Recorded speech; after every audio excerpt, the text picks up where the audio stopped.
Hello guys, welcome back to the Bombastic StarLeague Season 20. With me in the booth, I have Jiraiya. How are you doing today, buddy? Hey Zoom, what's going on, man? I'm doing well. How are you? You I'm must doing be tired. fantastic. I'm very tired. Yeah, I got 2 hours sleep before ASL. I had to get up for like 6 a.m. and I couldn't really get much sleep. I had a little nap since then, but I'm still going. I'm still ready. Awesome, awesome. Well, thanks for having me. Looking at the palette here, it looks like we got a pretty nice set of games for us today. We got TT1 and Daywalt for game number 1, but very excited to see these guys because these guys are really, really good. Yeah, they are very good. Looks like we're going to be taking care of Group C's games. TT1 didn't get to play any of those, so we're going to be playing his games first, and then we're moving over to finish up Group A as well, I believe. So we've got a nice little series here. I'm super excited to jump straight into it. Excellent, excellent. All right, so I believe it's going to be Radiant, game number 1 here between TT1 and DeWalt. Let's get it on. Yeah, so TT1's going to be playing Terran, it looks like. Let's get into it. Now, that's interesting because he's a race picker, but he's deciding, it seems, to be adjusting himself to playing Terran. I thought he was playing Protoss. I guess he's decided that TVP wasn't so scary against DeWalt after all. No, Zero actually is saying that TT1 wanted to go PvP against Daywalt specifically, even though he was playing TVP in prior matches. But Okay. one of the rules of BSL is that you have to stick with one race throughout the tournament to be consistent. And so TT1's actually going against what he wanted to do, but remaining consistent. I mean, he's won games TVP thus far. He's shown different builds, and so we'll see what he can do as far as his Terran against Daywalt's Protoss. But yeah, definitely gonna. This is not what he wanted to do. Well, I wish him luck going forward. DeWalt, I think we were saying a bit off air that DeWalt is kind of like the foreigner Sulky in terms of his current dominance. Oh yeah. I don't think he's quite to the same echelons. I think Sulky's a little bit more dominant in the scene. I think even Zero took a series off of DeWalt recently as versus Protoss. I don't think his dominance has been completely established. It's quite close between him and Bonif as well. They kind of go back and forth in their practice games. Overall, though, it does seem like DeWalt taking the superior mantle and puts in more hours than some of these other guys in his own practice time. Oh yeah, yeah. Daywalt, if anyone is going to have that title, it's gonna be Daywalt. Now, TT1 though, he ain't no schmuck either. No. he's done some other things, many things that are non-traditional, like bio openers against Protoss, and he's gotten away with stuff like that. We'll see what he does against Daywalt, but if I'm TT1, or if I had to predict, I would think he does something macro oriented. But being that he's right next to Daywalt, maybe this isn't the best situation. At least he might prefer to be further away, but no gas here soon from TT1, so maybe he's gonna go for like a CC or something. Oh yeah, it's gonna be a bunker expand type play from him. Trying to optimize his economy. It's a horizontal spawn, so I don't think much will change as a result. But on this map, I mean, it's very likely you'll see a 12 Nexus coming out from the Protoss player, and it can be a nice idea to go for a bunker expand here to not be too far behind the economic curve if you do face off against that 12 Nexus. And it can be very difficult to punish a 12 Nexus without going for something like an 11 gas and getting a Vulture super early into their mineral line. Right.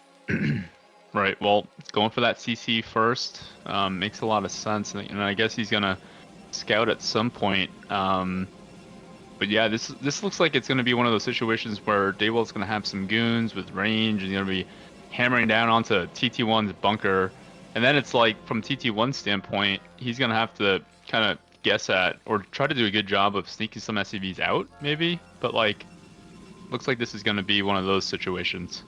Yeah, I don't think he's going for a 23 Nexus either. I think he's making a second Dragoon behind this, and he'll make a... Maybe he will make a 23 Nexus, actually. Okay, he's sending out the probe.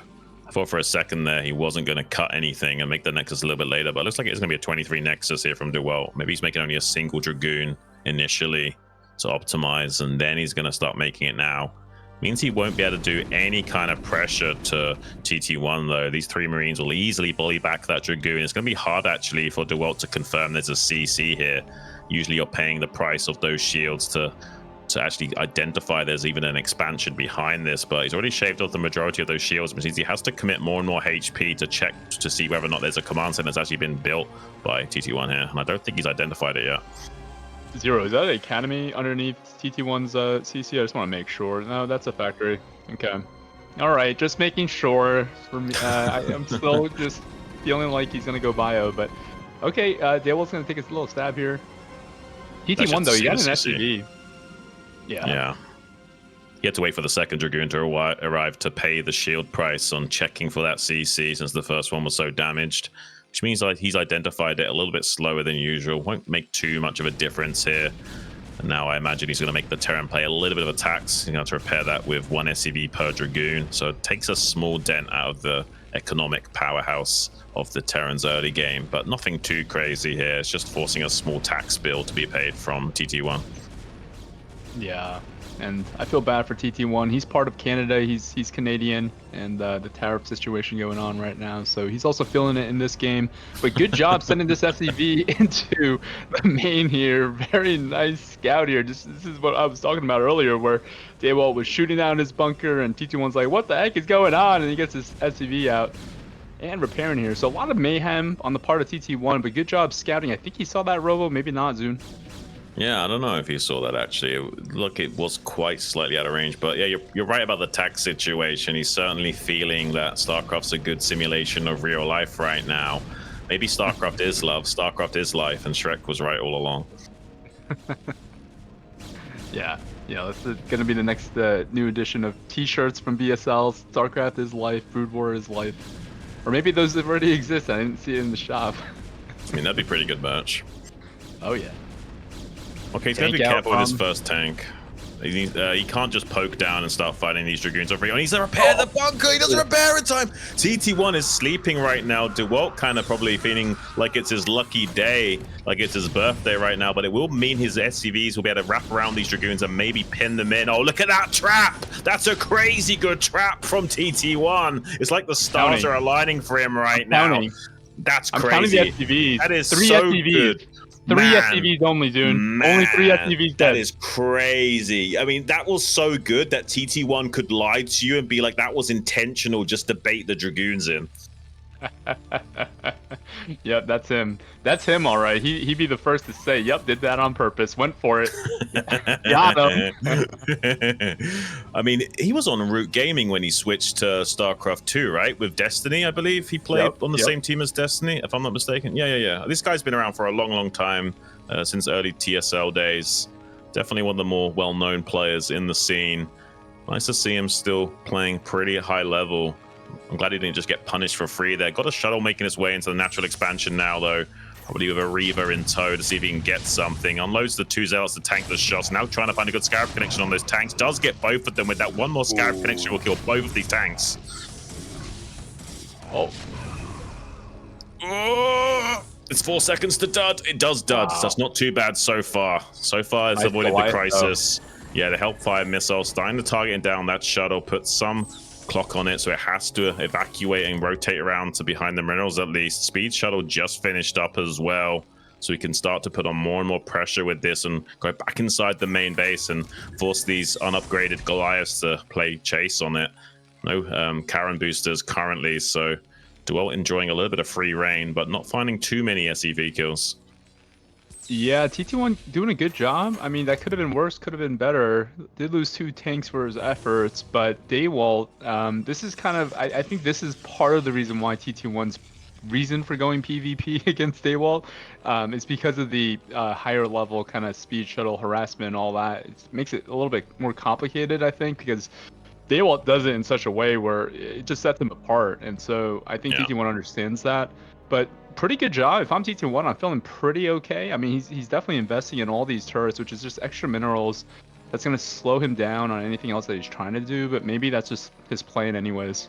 Yeah, I think DWalt plays really well when he goes like this, but I think that's also the thing that holds him back against the Chinese players and the other pros, is that they figured out his style to the point where it's hard for him to actually, use these tricks against the better players. But against anyone else, he seems to really dominate them with this style. And he is pretty good overall. He opened up with a 3-gate observer as well to be super safe against any kind of craziness that TT1 could have gone for. But it does seem like TT1 wants to just sit back and tech up a little bit here, and I doubt he'll be going for anything too crazy initially, just waiting for 5 factories to come online, which is pretty much the ideal counter to an early shuttle play from Protoss players. You need an extra meat on the bone for them to chew through so you can actually start to push across the map. A typical like 3 factory or 4 factory push just isn't going to cut it in this current meta.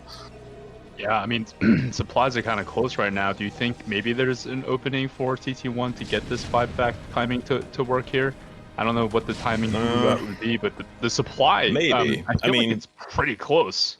Well, I rarely go based on supplies alone. Analyzing the game state, he did kill quite a lot of those Dragoons initially, so there's a small chance, and he only killed like 1 or 2 tanks. I don't think he killed that much, so I think there's a chance that TT1 still has a timing here, especially with horizontal spawns. If it was like cross map or something, I would say maybe it's a little bit too risky to go for that. But with horizontal spawns here, I think he could maybe make something work against DWalt. Yeah, we shall see. Is TT1 getting +1 or anything like that? Doesn't look to be like it's a +1 kind of timing. Yeah.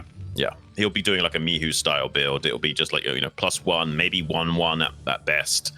And then going for a push timing here. With a lot of meat on the bone to chew through. Like there's 10 tanks that he's about to roll out with, and he's got the 4 Goliaths so he can 2-shot the shuttles and also try and snipe these observers as he goes. So let's see if he can keep rolling through DeWalt. DeWalt's going to target down these tanks and keep shuffling these Reavers back over and over again. He's trying to force sieges out of TT1, but TT1's saying, I'm not even going to bother sieging. I'm just going to try and A-move through your army. One of the Reavers going down, a couple of Dragoons as well. But DeWalt has killed 3 of these tanks so far. Yeah, I mean, this is going to be scary because DeWalt is like pumping on everything right now, and TT1's kind of just like almost forcing a round peg into a square hole. Almost. That's why I was chuckling earlier because it's so. Okay, here comes DeWalt. There's not enough vultures. These are speed zealots. There's leg enhancements just came online, Jiraiya. That means that DeWalt is going to chew through this so efficiently. Really well executed for him just to wait for that leg enhancements to come online to just run over this Terran army. There's hardly any vultures to screen and body block and use their fragmentation grenades to chew through those zealots themselves. Now he's finally got a round of vultures out. He was a little bit too gun-ho with that push, though. Maybe he needed a better scan on the rally point of DeWalt to identify just how many zealots were waiting for him. Yeah, really beautifully done there from DeWalt. Just picture perfect moment. It looked like, I think if we took a picture of the situation while TT1 was coming out, it was like, okay, maybe there's something here. And then if you just take another picture like 10 seconds later, it was like, oh my god, where did all those units come from? What went wrong? Oh, look at that mine from TT1. Doing a good job there, getting some value. Yeah, that's pretty good. 75 in the chat, boys. Vulture's pretty good, apparently, as long as they got those upgrades. DeWalt won't be able to steamroll TT1 in this game, but he has been enjoying a very cost-efficient trade. Killing that many tanks early on, it's a little bit problematic to say the least for TT1. It's going to be so much harder for him to come out and challenge DeWalt on the map. He's going to be mainly relying on Vulture raiding parties to do some heavy lifting, and DeWalt taking a bit of a ninja expansion down at 6 o'clock. I wonder if TT1's even going to find that. Yeah, it's going to be real tough for him to find that. I mean, with all those vultures free out onto the map, why would he ever check that, right? Why would he ever? Yeah, it'd be kind of weird to just run his vultures down there randomly right now as well. So I don't think he's necessarily going to identify that for some time. And it will also be a little bit tricky for him to put those puzzle pieces together, because it is very likely that DeWalt could be powering on 3 bases to kill him right now, just waiting for him to try and take a 3rd base. So that's what TT1's probably expecting. So he's going to set up defensively in this transition point between the natural and the 3rd and just expand and play a lot more slowly in this game. Yeah, I like the decision. I mean, I think it would have been more optimal if had he done this sooner and not attacked the first time. I don't know if that's a thing, by the way, Zune. I've seen that before, maybe from Mihu, where he would do a 5-fact and then he would take a third from there. That's it was very like common. A defensive. Okay, Yes, it's very common. It depends on how far away the third is, right? So like you see how long this is to get to the third base. There's a massive choke to defend on the way there, so it's very likely to do a defensive fire factory in that case, because you just want more meat on the bone to take that expansion in the first place, rather than just letting the Protoss sit in an arc and wipe you out every time you try and move out.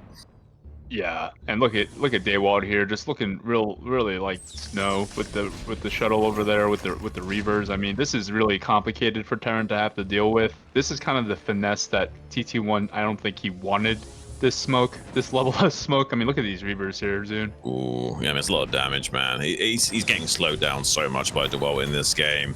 Unfortunately, I don't think he has much of an answer to it. He's even picking up a few vulture kills here and there, which might not seem like a big deal on the surface, but every vulture he chews through is just less screen to help against the zealots. So the speed zealots, when they run in later on, will be all that more effective.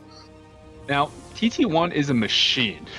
He macros very well, and so I think he always has a puncher's chance, but it's like these little micro moments where it requires a little bit more finesse. I think that's where his Protoss main really shines as he plays Terran, but he's a machine. He'll have, you know, he's 150 right now against Daywalt's 163. Other Terrans in this spot would not be at these numbers, and so TT1 will always have a fighter's chance here, or a puncher's chance, but I'd like to see him sort of be more comfortable and be able to deal with these speed shuttles from Daywalt.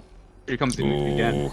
I mean, he's got a couple of turrets here, but they'll definitely make it into the main base unscathed, and maybe a big Scarab connection if it can land. Does kill like 7, maybe even 8 SCVs. That was crazy damage. Doing some more follow-up kills as well. 12 kills now total on that Reaver, and cycling more and more Reavers into the main base, trying to get some unit kills, as well as killing off some of the supply depots of TT1 and potentially supply block him, though he had a pretty big lead in his supply, so isn't actually getting supply block. Does lose one of those shuttles to a turret. Needs to kill the turret so we can then escape again safely. That's one of the main reasons why you need to come in and kill the turrets initially, so that you can actually fly out again. Yeah, meanwhile, Daywalt's taking a 5th base at 5 o'clock location, just kind of taking all these bases at his liberty.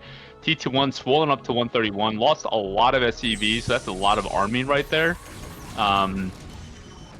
He might be scanning and seeing that Daywalt's not taking the 4th at the traditional spot. He might have his timings off right now. If he goes, I think he's going to get absolutely collapsed on. I think he needs to sit and re-SCV and just try to get back to where he needs to be, which is getting his upgrades up and getting up to 200. But here he comes.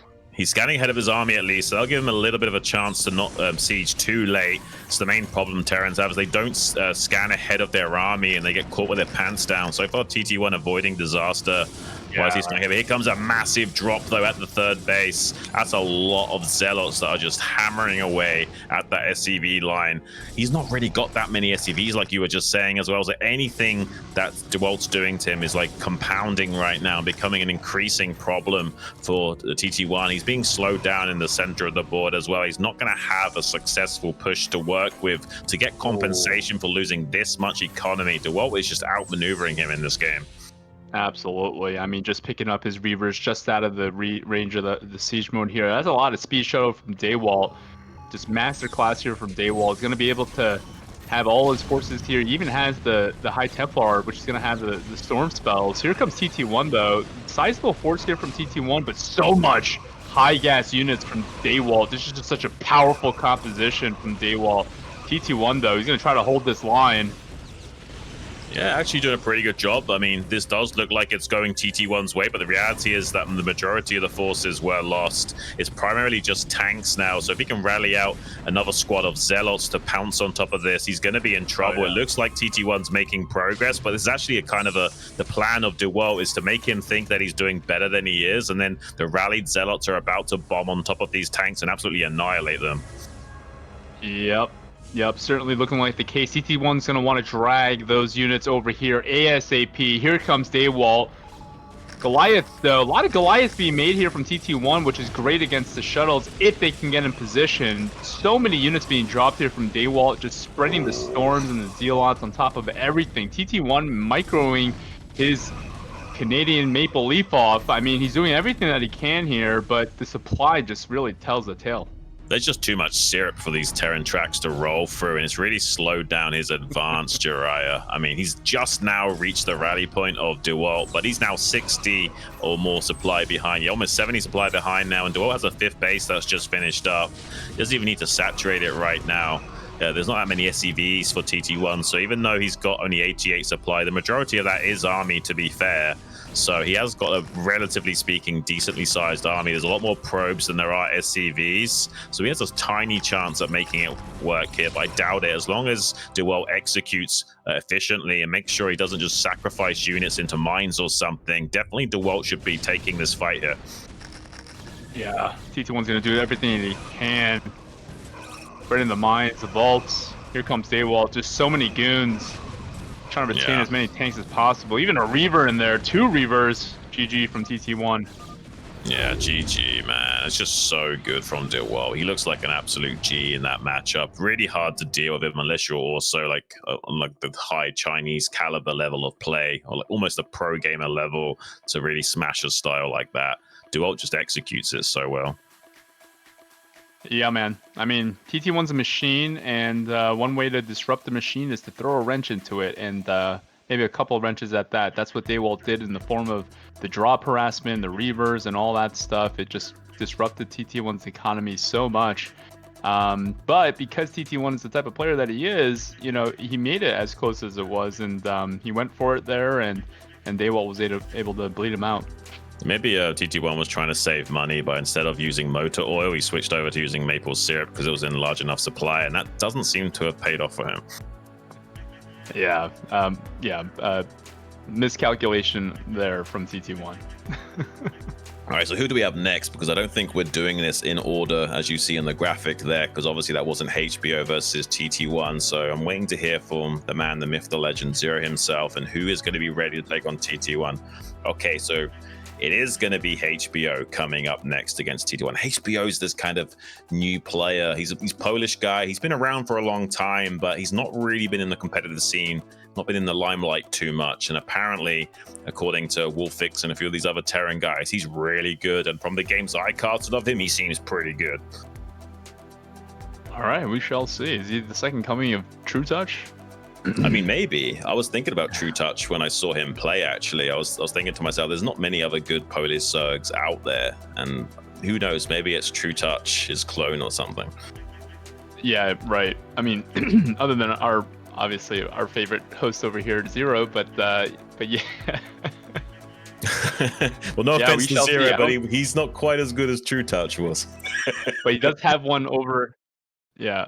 Yeah, I'm excited to see this player HBO. I don't know much about him, but I saw him the other day playing, and he looked pretty impressive. So yeah, we'll see what he has. Oh yeah, he definitely seems like a high caliber of Zerg. It looks like both players are ready, guys. We're jumping into the next game between TT1 and HBO. Let's get it on.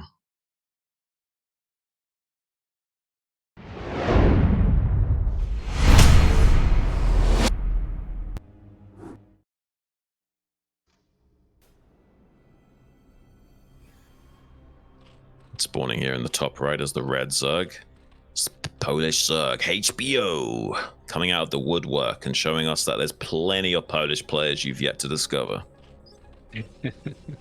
And in the opposing corner in the bottom right, the blue Protoss, it's TT1. He's been around for a long time. This guy is way older than me. Oh yeah, he's older than most of us. Do we have his age? He's 38, I think. 39, 38, something like that. Yeah. Oh, I just looked it up. It's 37. My bad, guys. Okay. So I kid around and say he's 50, but he's got the StarCraft stamina of a 90-year-old. So for me to see him playing, because he plays a lot of 2 vs 2, so I play a lot of 2 vs 2 with him, Zune, and he doesn't play a lot when he plays 2 vs 2, maybe like a game or two. So I tease him a lot, tell him he's got the stamina of an 80-year-old. But his favorite Korean is Nada, so he's got my respect. That's cool with me. Yeah, he's an old schooler. He's one of those guys that has an answer to all my StarCraft questions. Wait, his height said 69 centimeters. Wait, what is that? 69? His height is 69 centimeters. He's the shortest gamer in existence right now. He's a meat and potatoes kind of guy. Standing at like 2'4" over here. He's like Hobbit gamer, man. All right, so we got a 12 hatch coming up from HBO versus the gateway first of TT1. This is definitely going to be favoring HBO in this game, as long as he can avoid losing an initial drone. Basically, if you lose one drone to the gateway first, it's not worth it, and you should have gone for overpull. So the question will be, will these rush distances help him enough to prevent losing that initial drone? Well, that pool is, I don't think it's like the best against this gateway timing, and so I think TT1 is gonna at least get a drone. His Zealot's gonna get in there before the Zerglings are done, right? Well, yes, like basically the Zealots like in the mineral line just before the lings are hatching, pretty much. Okay. So you got a few seconds of, yeah, but as long as you're pulling away the drone that's being targeted, you can more or less keep those drones alive. Okay. Yeah, I mean, I'm looking to see. Okay, I see it. I see how it's all unraveling here. TT1, when he does this, I think he sends his Zealot to the third hatchery a lot, and so, yeah, he's saving 3 larvas for this. So nice job there from HBO. Sometimes I make the mistake of making too many drones, but TT1, he's gonna try to put this mustard on, see if he can get at least a drone. To your point. Yeah. He's going to use a probe to help out. If he gets 2 connections with the particle beam and then 2 shots from the Zealot, that's enough to kill a drone. Just needs one more punch on that drone. Not able to get it though with the Zerglings popping out just in time. As long as you've got good micro as the Zerg, it's very hard to actually kill the drone. But with this probe tucked behind the minerals like this, it's really annoying because he can actually damage the drones over the mineral line, as you can see there on the diagonal axis. So he can deny mining on that mineral block eventually, unless he keeps switching over to a high HP drone. And with the probe behind there, he's going to potentially 2-shot these Zerglings as well. Really well played from TT1.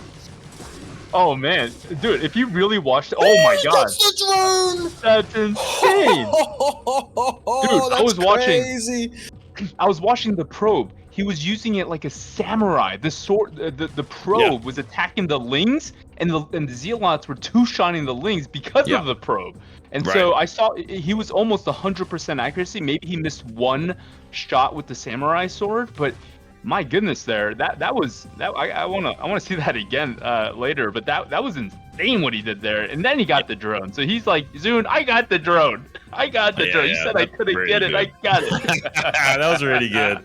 I mean, he's making HBO panic a little bit in this early game, and he's going to be forcing out a 9-7-3 as a result. And it's actually not going to be a 9-7-3. It'll be more like a 9-6-2 or something, because it'll be very hard for him to optimize that drone count whilst also still making enough lings to survive against this Zealot move out.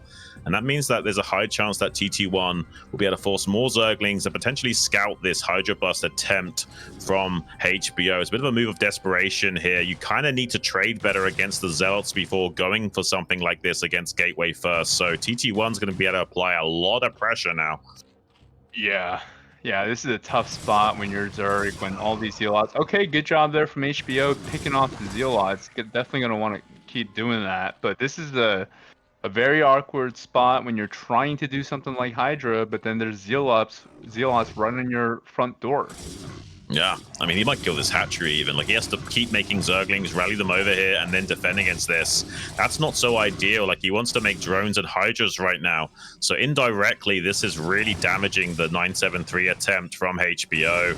He gets some good connections with this probe. Oh, that's some pretty good body locking as well. Does finally target down that probe. 2 Zealots now remaining. Will be dealt with eventually by HBO, but not before committing so much lava into those Zerglings. He's got barely any drones mining right now. Yeah, this is a high velocity game. These guys are north of 300 APM respectively. A lot of drones being made here from HBO. Looks like he's kind of in an awkward position still. Pro being sent. My goodness, TT1's gonna know everything. Oh, he's gonna see the Hydras. That's crazy. He sees the speed upgrade on them as well. And he's had to resaturate those drone counts, so he won't have enough Hydras to bust down this wall in time. TT1's going to know that he's got plenty of time to throw down additional cannons to support this. It's still possible that HBO could try and get a tactical snipe on this first cannon, using the links to soak up the cannon shots while these 3 Hydras target fire down this one cannon is technically possible, but it's suboptimal to say the least. With this many Zealots here, he can just sally out and stop this from occurring. Yeah, TT1 being really like game sense oriented. He only made 1 cannon zoom, so like even though he scouted those 3 speed Hydras, he's not like committing to a lot of cannons because he already made these Zealots. He's already got leg speed, so he's saying, "Hey, you're coming with me with this horrible economy, link speed, and all that. I'm gonna combat that with Zealots. Good luck." And well, TT1. Yeah. He's doing a Citadel first base build, so he knows he's going to have a lot more Zealots than usual going forward. So he does want to rely on this speed slot timing at 7 minutes to just push out and try and start to overwhelm HBO before he can get a critical mass of Hydras to fight this back. HBO needs to do good target firing as well as pulling back against these Zealots. You can see he's targeting down individual Zealots to try and make the most of these trades. Eventually, he can overwhelm these Zealots if he gets more and more Hydras to the front. He's doing a good job of isolating 1 or 2 Zealots at a time and targeting those down. But if he loses any of these Hydras for free, it's going to start spiraling out of control for him. Yeah, he's gonna have to conjure his inner Jaedong here because right now the supply is lopsided, and so that's a lot of Zealots coming towards him, and he's got some Hydras in the front that are now being sent back. But this is a lot of Zealots coming in here, Zune. Yeah, there's a lot. He's gonna start threatening the third. He's like defending by attacking right now and getting away, but not making. Oh, that's a pretty good body block on those Hydras as well. Yeah, if he loses any more Hydras than this, he's going to start to get in trouble. Here comes the hit squad now, going into the third base while a few of them deal with these Hydras that are kind of left stranded out on the map. He's having to pull the drones, and he might get a couple of those kills if he's not careful. He's doing a good job of drilling the drones to help and assist the Hydras in this fight right now. So the fight might be going HBO's way, but with some more Zealots arriving, it looks like he's actually going to start to overwhelm the Zerg, and the drone drill will now be punished because he's going to start losing those drones. I'm feeling it for HBO. Any Zerg player knows this spot. You know what's going to happen. It's a tough spot. But there's not much you can do really here. He's got no Spire. He's got no Spire. As long as he just keeps rallying Zealots across the map and micro as well, and doesn't allow them to be like, you know, glitched out by the drones and what have you, there's not much that HBO can do to stop this now. He's going to have to sacrifice the hatchery at the third at the bare minimum. Yeah. Yeah, this is looking real tough for HBO. I'm convinced that TT1 is so good that unless you throw a wrench into his machine, you have to do something against this machine. Prior to casting here today, we were talking about Best and how you were saying how he's so he's very macro oriented, and so Zerg players, like when they go macro oriented, like it plays into his style. I feel like TT1's kind of like that. He's very like just a machine, and Daywalt showed us he made it look easy, but I don't know. I just feel like TT1's just so solid across the board. Everything's just so tight. The fact that he only made 2 cannons, or a second cannon rather, like this is just crisp and clean execution from TT1. I feel like. Yeah, no, this is really good play from him overall. I mean, I know HBO is a bit of a newcomer. I've only seen him primarily play against Terrans as well, so I'm not so sure how good he is versus Protoss. So far, though, it seems like TT1's definitely got his number. I don't know, man. I mean, I don't even know how he can win this game. Like, he's turtling on 2 bases with like 4 sunken colonies. I mean, what's the game plan here? To get lurkers out? By the time he does that, there's going to be Dragoons with range to start to lay siege to him. So I don't know there's going to be any fighting chance left for HBO in this game. It's 41 and he supply blocks versus 103 supply of TT1. He should be able to just run over HBO in a few minutes here, at least. Yeah, at one point, is it acceptable to say something like Naga or something? I guess as casters we see it, he might be going for a Hail Mary dropship here, drop play maybe, but no, it can't be drop. He doesn't have. He's gonna try and lurker bust. Like, I guess the idea is Sunken's defend at the front, and he's gonna run in the natural with lurkers and try and kill all the cannons and probes and just play Sunken defense. I mean, it's okay. I mean, he's really far behind and he just wants to go for any kind of win condition. This might be a way that he can actually win because all the army is up here dealing with this. If it's not enough to break through, I mean, that's a pretty good stop killing all the drones, but it is going to come to counterattack in just a few moments. There's only a few cannons to defend at the front, but there are some cannons in the mineral line as well. He's going to throw the lurkers up against the wall and try and target down those cannons. If there's no observers here, once all the cannons die, he might be able to make this work. There are some additional cannons coming online as well as the Robo just finishing up. So eventually TT1 should still stabilize, even if he does get in there and he's lost all his Sunkens back at home. It's a nice idea going for this win condition, but it's so unlikely to be successful. Yeah, I really like the idea. It's probably the only thing he could have done. I was rooting for him. I wanted TT1 to feel some of it at the end there, to be honest. Yeah, I mean, sometimes you just go for that like 1% chance. You know, everything else is like a guaranteed loss. So you go for the one tiny Hail Mary attempt at making a comeback. And that's kind of how you should play in tournaments, to be fair. Yeah. Yep. So, good game from TT1, HBO. Nice try.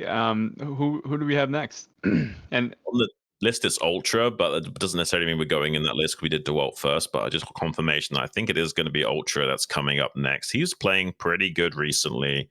Very solid Terran player.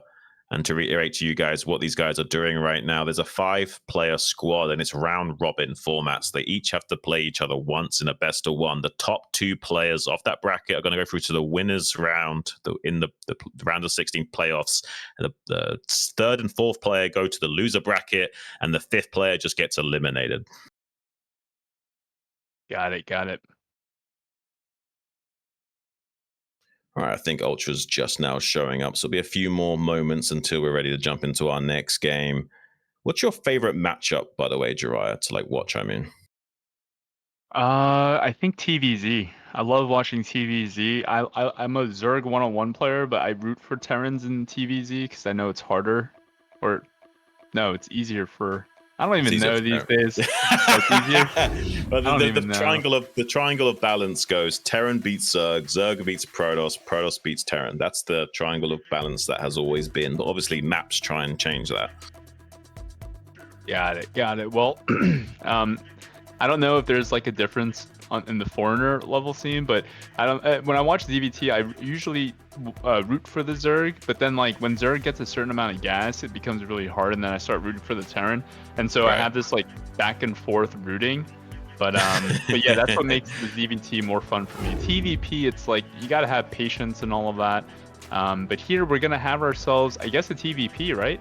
Right, yeah, we're just getting the players on board. It's going to be Ultra the Terran versus TT1 as Protoss here. And it looks like he's a lot taller. He's got a whole meter on TT1, so he's definitely not a hobbit.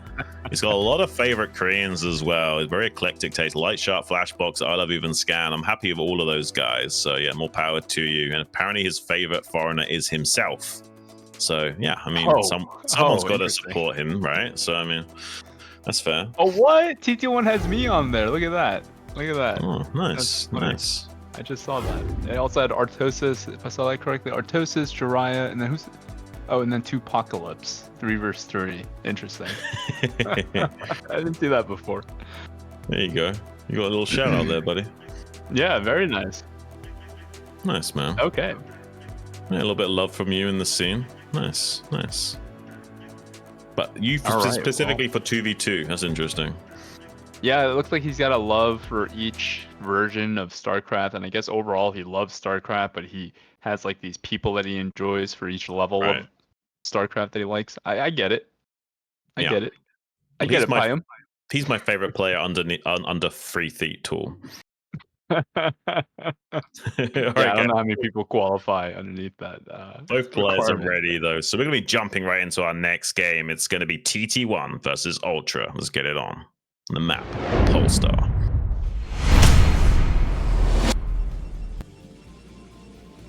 All right, spawning in the bottom right as the red Protoss. It's TT1 and his opponent. Cross map in the top left as the blue Terran. It's Ultra. What's your predictions for this match, Jiraiya? Macro. I think these guys, I mean, in addition to, is this a 4-player map? I believe it is. Okay. So yeah, cross map, dude. I'm thinking These guys are going to have a ton of probes. I want to see something like 65, 71 probes. I want to see something like 68 SCVs with double armories. I want to see some crazy shenanigans, like big macro battle. That's what I'm looking for. Big maxed armies just colliding. 3-3 upgrades. Yeah, I feel you. This is a big map. It's 16 bases, not including the center, which is on the upper end of the spectrum in StarCraft. You've got somewhere between 12 and 16 bases. Like Fighting Spirit, for example, that's a 12 base map like Retro, although you do have that center base on Retro as well. So yeah, you've either got like a 12 base setup or a 16 base, so the more macro oriented maps. My favorite maps are the ones with like 14 bases, where it's kind of like a middle ground. Dude, I've never knew the numbers of bases that maps have, but yeah, like a map that has kind of in the middle, I guess, gives more, I don't know, it's kind of like a throttle of activity, I don't know, but this map is kind of big and there's so many maps, I mean, so many bases where maybe it's tougher to do things early, and so it just plays out more like that, and when these guys are cross map like this, it just plays out for more like that, but yeah. TT1 also, his style is more like a machine, whereas Ultra, I think of him the same way, where these guys, if you don't disrupt them, it's very hard to beat them just like toe-to-toe, because you're basically saying, hey, I'm going to make 71 probes, good luck at the 18-minute mark or whatever. But that's what he's saying too, like, hey, I'm going to make 62 SCVs and I'm going to have 2-1 with 9 factories, good luck at the 18-minute mark or whatever. And so these guys are just, to me, like just machines colliding. Right.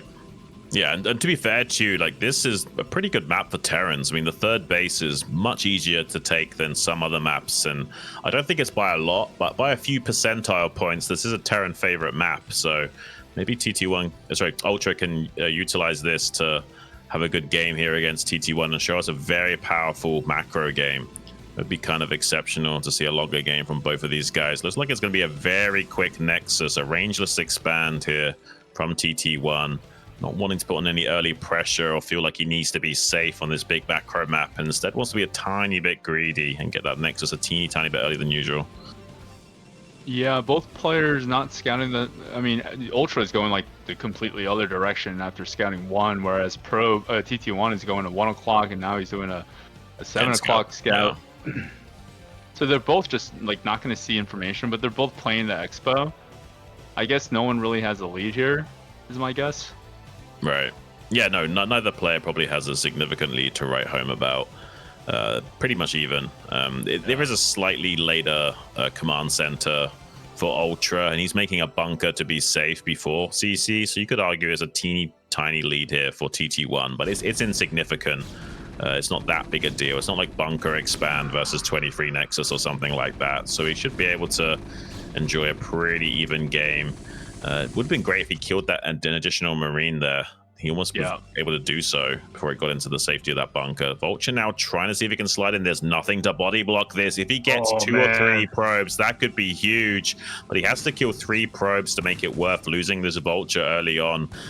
Not having mines to throw down on their third base is a big deal. But forcing a probe pool like this, as well as getting 2 kills, is pretty worth it. Can he get out for safely as well? Just one more shot on that Vulture will shut it down. Not able to find it. The other Dragoon's trying to intercept, though. He might get this Vulture. Woo. He does find that. That's pretty well done from him as well. I mean, honestly, like that's a big deal. Like Ultra kind of lost a lot of scouting information now. He can't throw down mines at the third base. He has no idea what's coming behind this. And even though he killed a couple of probes and denied some mining time, not enough, I would say, to lose that first Vulture. It's so precious. Yeah, I'm really liking how TT1 kind of finessed that. There was some shenanigans going on there. He sent this probe, and then when it got hit, he sent it back, and then he did it again, and he sent it back, and that was good. And then now he's got the robo up. He didn't like overreact and do anything that was too much. Okay, wow. Ooh. Needs to avoid one more volley on that tank. He needs one more shot. He body blocks it with the Vulture and stops the Dragoon getting in range. Does manage to target down that mine, though, inversely. This is pretty annoying from TT1, though. Like, I mean, Ultra has to do a lot to make this defense work. He has to slowly repair this tank up, which means he's kind of forced to pay a big repair bill right now. And he has no way of slowing down a third base from TT1, or even knowing that the third base is coming out or not. He has no idea what's behind this. This could be a 2-base all-in for all he knows. Yeah, I'm not sure what's at 7 o'clock right now. Could be setting up a third base at 7 o'clock for TT1, but I'm really liking... Islands at least, yeah. Yeah. Really liking what TT1's doing. Nice pick off on that Goon. Finally, a kill for Ultra. Probably feels good about that. But yeah, TT1 just crisp with it. Knew that there was only 2 Marines in there. But now adding the 3 gateways, doesn't quite know what's going on until he gets a full scout with his first observer. But looking to take that third base there, that makes a lot of sense. An armory going down for Ultra. As that probe looks like it was just scouting out in the bottom left, maybe making sure there was no crazy proxy shenanigans like a proxy starport to drop with. Right. That's a play that a lot of Terrans go for. And it can be good to avoid something like that. If you get caught with your pants down, something that's a dropship in your base earlier than you expected, you're in a little bit of trouble as Protoss, and he wants to know where to locate his Dragoons. He doesn't want to have to keep like 2 in each of his mineral lines the entire game, so he wants to identify exactly what the line of play from Ultra is going to be early on. There's no way of slowing down this third base attempt from TT1. So TT1 going to enjoy a slight economic lead in this game, I would say. But it's not over for Ultra. Like, he hasn't taken that much damage. Yeah, I mean, now that the observer is here, I think both players are kind of comfortable as far as knowing what their opponents are doing. Like, Ultra scanned TT1's main, kind of knows the timing of, or lack thereof, timing of things, and that at least gives him information about the game state. And now TT1 pushing with this fair number of goons. Wow, I did not expect him to do this. There's no body blocking though, so he's gonna lose at least 2 of these tanks, maybe the third one as well. Needs to target that down. One more volley will make connections and finish off with the phase disruption shots on that tank. These 2 Dragoons are red HP, so with the tank coming out from the rally point, we'll easily be able to kill that while the other Marines unload and go for the other Dragoon as well. So we'll be killing all of these Dragoons for compensation. Vulture at the third base. I'm not sure how many probes were killed. I don't think he'd get transferred to the third base though, so I don't imagine that he killed many. Yeah, I think just 1 kill on that Vulture when all said and done isn't too bad at all. So I think still TT1 enjoying a pretty healthy game state.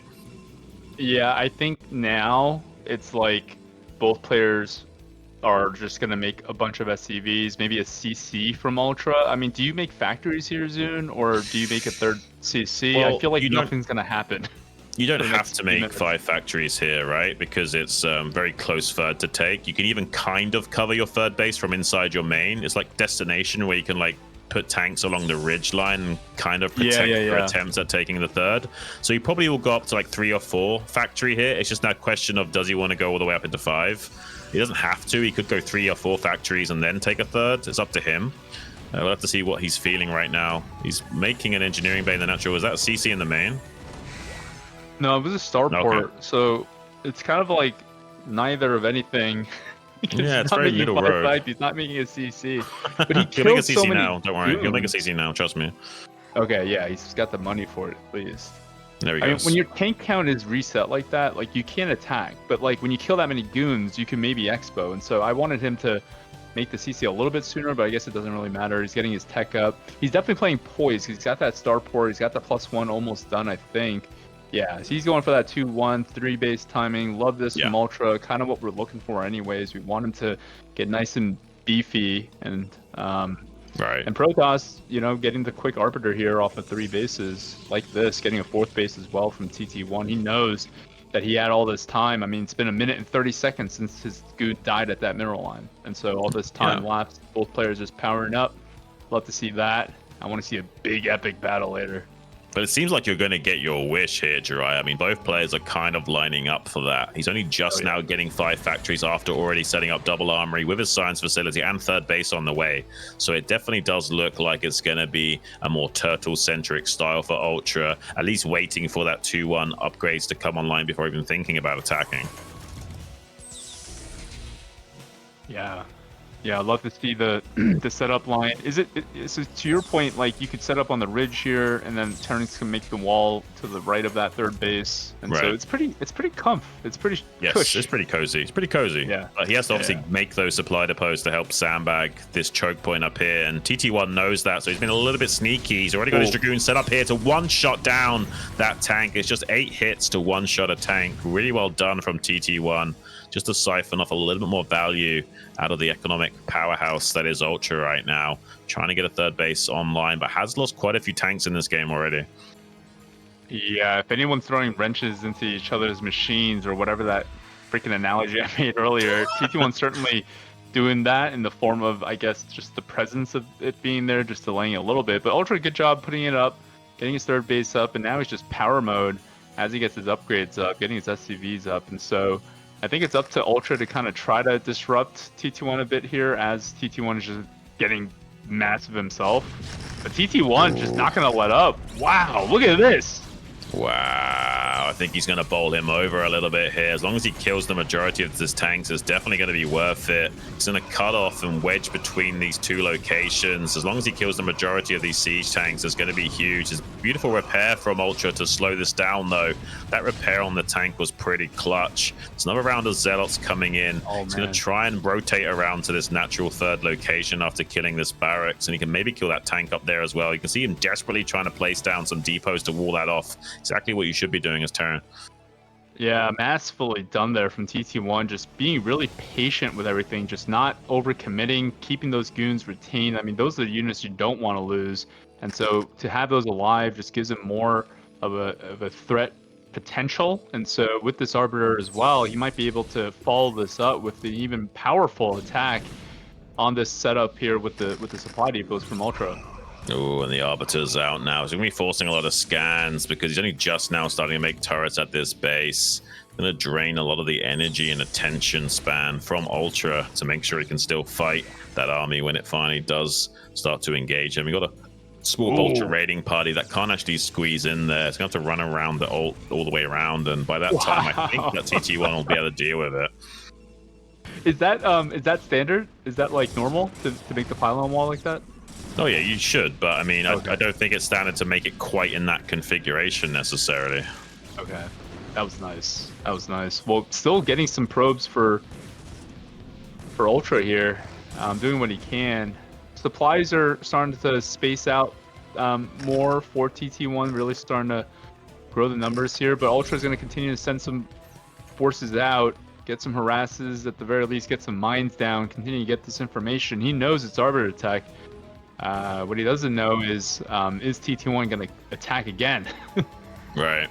I mean, this is pretty efficient from TT1. Those Vultures, though, now know they could come up to that expansion from the other side. They're diving into the rally point area. There's only one cannon there, so with some upgrades, they can easily deal with that. Vultures don't usually do that much damage, but with a few upgrades, they can start to kill cannons reasonably fast and put a lot of pressure onto this probe line of TT1. And I doubt TT1 wants to multitask cleaning this up as well as going for an attack right now. So there's also buying a bit of time here for Ultra to squeeze out a few more rounds of units. He's killing a lot of probes here, Jiraiya. Yeah, well, this is the first wrench. I mean, maybe the other stuff was like a little smaller stuff, but that certainly was a bigger wrench in the same analogy we're talking about. TT1 now having to remake probes. Ultra, I mean, look at him swelling up to 143. 152 on that, getting some mines down for anti-recall. But TT1 looking to recall. We'll see if he can land sort of evading these mines. But right now, Ultra, I'm loving his position with those mines kind of set up there already. TT1, though, if he's smart, he goes deeper and penetrates into Ultra's main here. Ooh, looks like he is. What a sicko.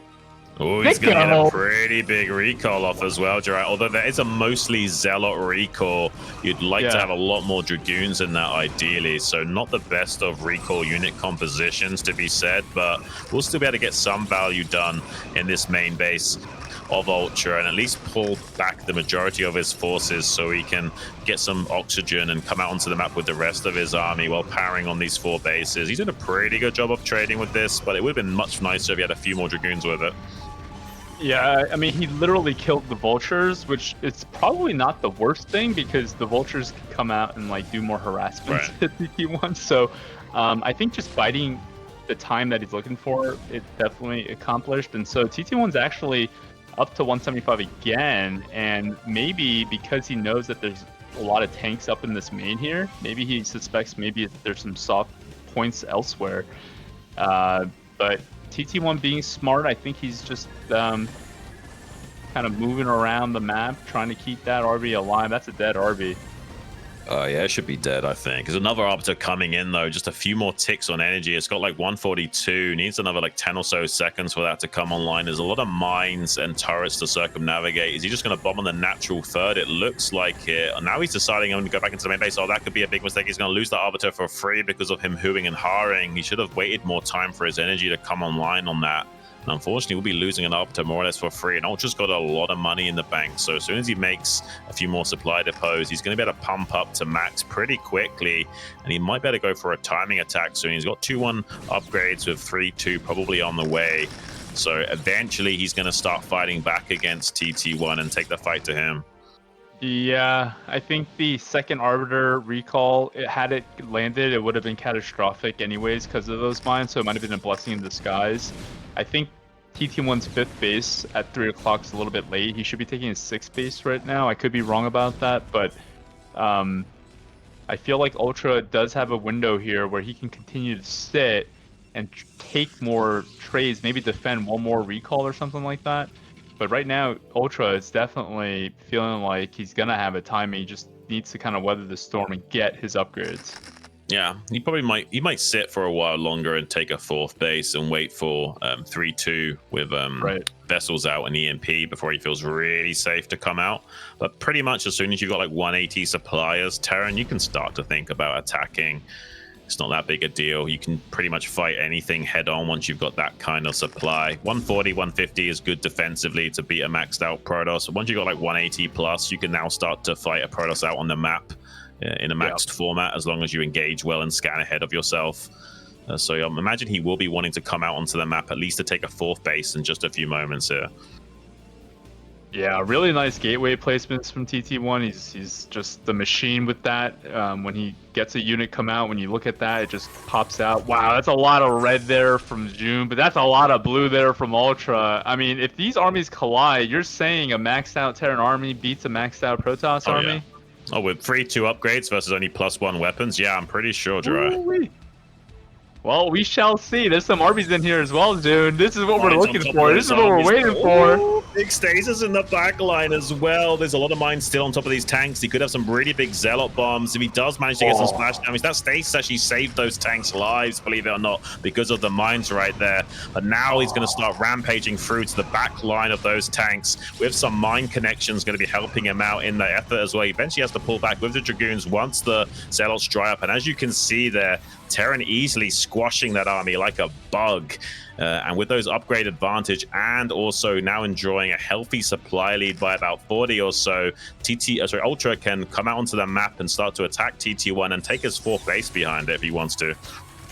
Yeah, Zune, you weren't kidding. That was monstrous. I mean, honestly, there were so many Dragoons and Zealots, and they could not have engaged worse. Those Zealots were literally running into their goon brethren and never had the chance of glory before they just got blown up by siege tanks. But it was the second stasis that cost him the fight mainly. He should have stasis further back and let the tanks in the front be taken out by the mine drags and stuff. Like the second stasis is what cost him the engagement pretty much.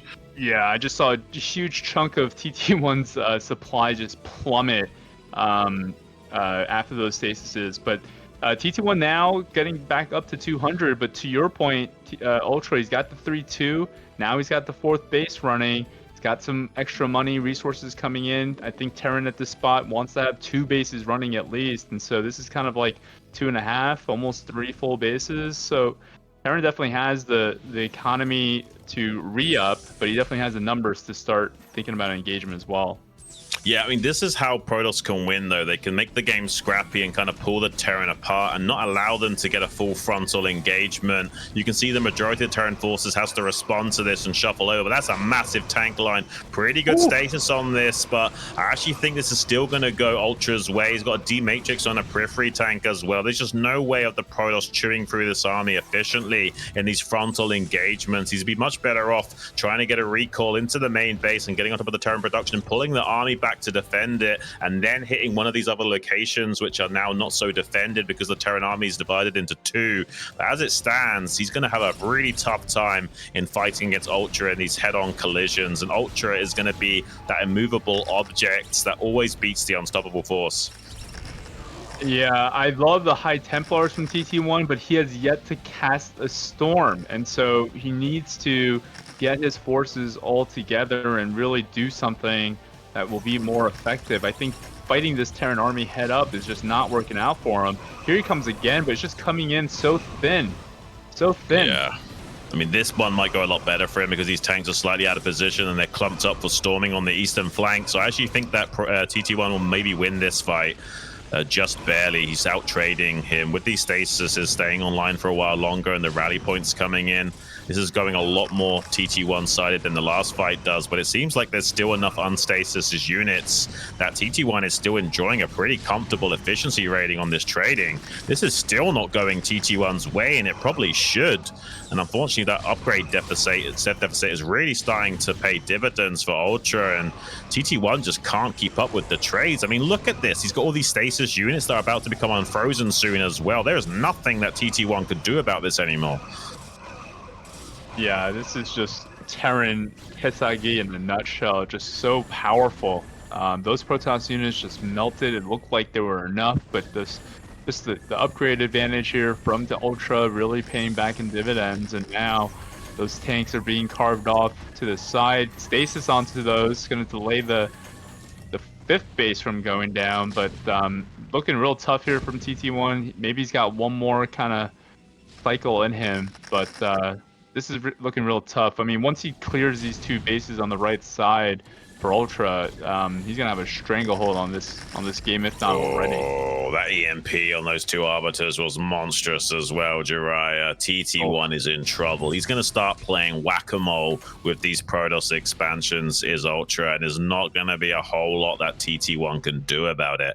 That's the main win condition for Terran, is kind of contain the Protoss threat, either directly by sitting outside of his rally point, or just keep doing head-on trades with the Protoss over and over again, whittle down his army to a nub, and then start splitting off some of your army to start knocking out these expansions one by one. There's not going to be a lot of chance. A pylon block over there stopping that floating CC from landing. That's probably the biggest victory that TT1's going to experience in the rest of this game, because unless he can somehow outmaneuver Ultra and avoid his army in a head-on fight for the rest of the game, he's not going to have any chance at taking him down. Yeah.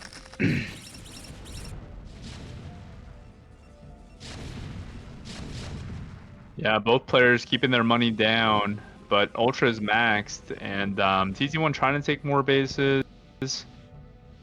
Doesn't quite have what he needs to make something happen. That EMP just further delays TT1 to try to make that magic happen. He needs more magic for that magic. And it takes a long time, man. It's like 2 minutes to get that stasis energy back. Yeah. Yeah, so both players just kind of growing here, or at least TT1 is continuing to grow. Ultra has got what he needs, I guess. Taking more bases. Yeah. Well, the goal here for the Terran is just to cut the map in half, and that's a pretty much game-winning move in most situations. Right. And a win condition for the Protoss is to secure 3 rally points. So, like, say if TT1 had the top right and the bottom left rally points set up with gateways, eventually you can get a tactical win that way if you're on the defensive side. But playing defensively like this as TT1, and you haven't even got a second rally point set up, there is just no hope for you fighting against the Protoss. Terran head-on. Another beautiful EMP. Does manage to catch a High Templar and an Arbiter. He's looking for a second EMP as well. Doesn't quite find that one, but does manage to get a High Templar as well as some of those units. So it's more than enough value for him. He's definitely making smoothies out of the juice that he's squeezing out of his units right now. He's being very healthy indeed. indeed. As long as he scans ahead of, look at that, Ultra playing out of his mind, scanning ahead of his army to identify exactly the unit positions of TT1 so he can best engage that. Another EMP coming onto those arbiters before they can have any hope of getting a status energy. There is nothing that TT1 can do to engage this army. He's trying to play keep away and trying to run around this army and avoid a head-on collision, but eventually Ultra's going to take the fight to him and slowly encroach on these bases in the southern hemisphere. Yeah, I mean, Ultra is moving so well. These engagements here, I mean, use the Storm. Okay, there's the Storm from TT1. TT1's going to try to slice through this here. He's got a lot of forces again. He's got to collapse to the bottom here now from the top. That's a better angle there from TT1. Those goons are going to... Oh, nice defensive matrix from Ultra. I mean, that's not even the full might of Ultra's forces, and TT1's having a real tough time with this right here. Wow. He's just going to tap out, man. It's just too much efficiency to deal with. That wasn't even the majority of Ultra's army on screen there. Yeah. He had way more units elsewhere on the map. So even if he somehow does squash that army of Ultra, there'll be another massive macro round, much like playing against I Love Uv back in the day. Seemed like he always just had more stuff than you, and Ultra kind of taking on that role in that game and being an absolute macro beast.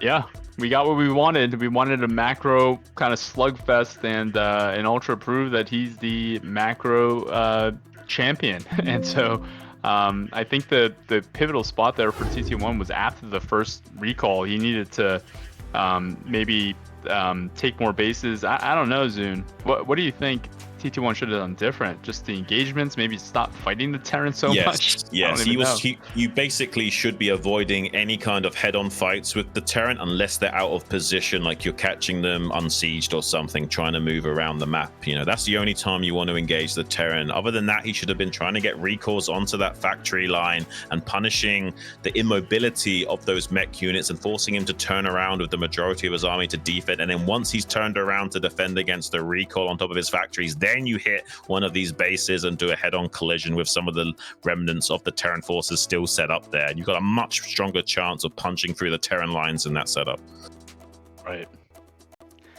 Right. Well, hats off to Ultra there for taking it. And so who do we have next? We got is it Wolfix, I believe, has still got to play TT1. He's the final guy remaining. Wolfix, unfortunately, currently 0-3 in the group, so it does look like he is going to be eliminated if he can't win this game. The HBO also is 1-3, so I'm not sure what we do in a case of a tiebreaker between these two players, but if Wolfix doesn't somehow beat TT1 in this next game, he will be the one that's eliminated from this group. But Ultra, with racking up this many wins, he's pretty much now guaranteed to go through that winners bracket alongside DeWalt. It's just a question of who's going to be eliminated here between Wolfix and HBO. Yeah.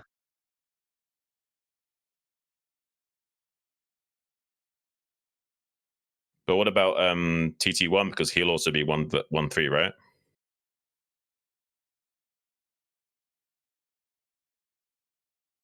Okay. All right. Just had confirmation from Zero. We'll be having a three-way tiebreaker between TT1, HBO, and Wolfix if somehow Wolfix can beat TT1 here. So we'll be having a lot more games to be played if Wolfix can somehow win. It'd be kind of interesting to see what transpires. I kind of would like to see Wolfie take a game. I really do like Wolfix. I've hung out with him a lot in the past. We've analyzed games and talked, a lot of crap together. It would be nice to see him actually get a win on the board. It'd be kind of sad to see him get knocked out 0-4. Yeah, I'm rooting for Wolfie here as well. I mean, he's so much taller than TT1, so you got to think he's got a shot here. Yeah, I guess TT1's going to play Protoss. Yeah, he's got the reach advantage. Use distance to your advantage here, Wolfie. But we all know Wolfie is a bit crazy himself, and so I think he's looking to put some wrenches, plural, into TT1's machine. That sounded a little bit inappropriate, but yeah, I'm rooting for Wolfie here, even though I'm a TT1 fan.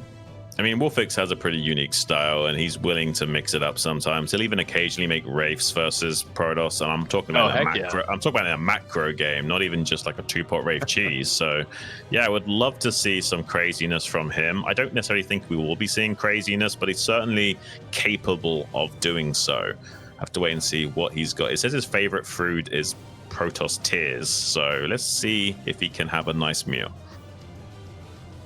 Favorite Koreans are Speed and Fantasy, and his favorite foreigner, I don't know who that is. Do you, Zun? Zanya? Zanya is a Polish Terran. Terran. I'm actually not familiar with that guy, but yeah, apparently he's a Polish Terran according to Zero. There's a lot of really good Protoss, a lot of really good Polish players.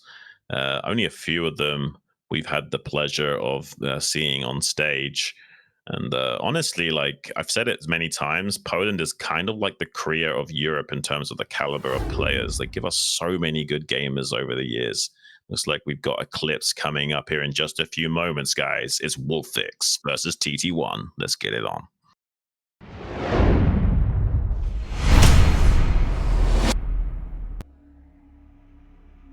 And spawning here in the top right. There's the blue Protoss. It's TT1. And his opponent, cross map in the bottom left corner. It's Wolfix as the red turn. Now, historically speaking, this has been a little bit of a Protoss favored map with how hard it is to come out here and take your third base. I mean, as Artosis would put it, he just sits in an arc. I mean, that's kind of still the case, but with the 5-factory metagame style shifting things, it's not quite as bad as it used to be. There are some cards that Terrans have up their sleeve to pull and avoid those kind of disastrous games. Yeah, I only think of the Artosis game on this map. I think he was against who's going to be eliminated Sugo here was sitting between on Wolfix an arc, and then a legendary meme was born. But Wolfie, maybe he's not the type to just let Protoss set up an arc. Maybe he's the type to say, hey, I'm going to do something a little crazy here, something crazy. I don't know what that crazy is. Maybe it's an 11 gas open. I don't know if that sort of opens up for craziness. But we'll see what Wolfie's open is here. But I want to see some craziness. Looks like he's going to make the barracks between the supply depot and the command center, set up a wall. You could also finish that off by making a second depot on the right, but that sometimes can mess with your Sim City later on. So usually Terrans don't go for the complete wall off here with the second depot. They usually just go for this setup, just so they've got two tightly knit holes to micro in and out of. And a gas steal coming out from TT1, which is to be expected on this map. It's kind of weird to not go for a gas steal. I would say like 95% of the games you should be going for that. Now, one thing I observed there on the part of the Terran Zune, and I don't know if this is normal, he did a 10 racks. Is that normal? Well, it's semi-normal because it's like versus Zerg. The earlier you make the racks, the more naked marine pressure you can do. And what's very likely? A 12 Nexus. Now, what can you do about a 12 Nexus? Well, you can pull some naked marines and challenge this mineral line early on. And much like in Terran versus Zerg, you can, force lost mining time, maybe kill a probe or two using the SCV to help you out with its fusion cutter DPS. So yeah, there's some counterplay here for Wolfix to work with potentially. Now, what can TT1 do without any gas against what could be an early, I guess, an SCV and Marine push? He's going for the gas kill here. Okay. That's a lot of SCVs to target that down. You'll see Light pull 2, maybe 3, but 5 is a little bit excessive. Seems like he really wants to get that factory online and doesn't want to play a bunker expand type style. And he's going to be rallying these Marines across the map to try and punish that. You can see the probes for TT1 coming out to meet these, kind of like a drone pull versus Terran as well. So you kind of see a bit of a TVZ early game here, kind of. Yeah, this is kind of nuts to me. I haven't seen too much of this. This is very interesting from Wolfix. I feel like it's mind games because look, he's not even making the gas. He's pushing with the Marine. Yeah, this is very strange. He's now making the command center anyway. He's not even going to take the gas. This is big mind games from Wolfie, by the way. About as mind gamey as you can get, which means that TT1 is going to be happy pulling these probes, thinking that he's in a very strong economic position. But now Wolfix getting a probe kill, maybe 2, will start to come out ahead on the curve of things if we can get a few more of these probe kills and force lost mining time. Yeah, exactly. Ooh. I mean, every probe that dies here. Oh my god, this game might be over, Zune. This game might be over. Oh my gosh. I mean, I didn't expect this to be coming from Wolfie, but I didn't think he'd be getting this much damage from it. Oh, he almost glitches out his Marine to its death there, but still killing probes as Wolfix while trying to get that bunker online. Has got enough Marines to still fight this Zealot. He's actually going to try and just run around this Zealot and send in the second SCV to keep finishing up this bunker while targeting down the last remaining probes. And at the very least, he's going to force good trades onto those probes by continuing to siphon off the damage. He's making TT1 think that he's pretty all in with this damage, but he's actually not. Going for a bunker expand behind this as Wolfix. Going to be enjoying a very healthy economic lead now. Oh yeah. Oh yeah. If you're Wolfix here, you're feeling really good. If you're TT1, you're not feeling so good. Well, he doesn't know how good he should be feeling, right? Like he's feeling more comfortable than he should right now because he doesn't know that Wolfie took a fast CC behind this. He thought he was trying to get his gas online as soon as possible. So he thinks he's in a much better game state. Oh, he's going to go Citadel. He wants to go DTs. I mean, there is a chance that these DTs could do something if Wolfix doesn't rush into mines or a safety turret. But I don't know, man. It's still a bit of a gamble here from TT1. And once he sees the bad news, he's going to be tilting his head even more than he would usually once he realizes, oh, hang on a minute, I'm actually behind a lot more than I thought. Well, he's going to... Nice job there from Wolfix getting that SCV in. That's 2 SCV kills. He's going to scout everything from TT1, so TT1 will see what's going on, and now he can feel pretty bad. Oh no, I think it's a mistake from Wolfix that the Marines didn't yet come back to defend against this. Oh yeah. Hopefully he doesn't lose any additional SCVs. One thing I'd like to point out about Wolfix is he's a very smart guy in knowing what he can do in terms of the behavior trees and how he can mind game and how he can deal with certain situations, but he's not always the best mechanical player in terms of his raw execution ability. So sometimes you can get the better of him by just, out microing him or, exploiting a mistake here and there. But he is very adept at knowing what to do and in what situation. Yeah, well, this is going to be a high risk, maybe high reward play here for TT1. If Wolfix can... Okay, he's already got the eBay down. He's got a wall partially. I don't know if a DT can squeeze through that right side of the bunker. I think so, maybe because it's Zealots can, but...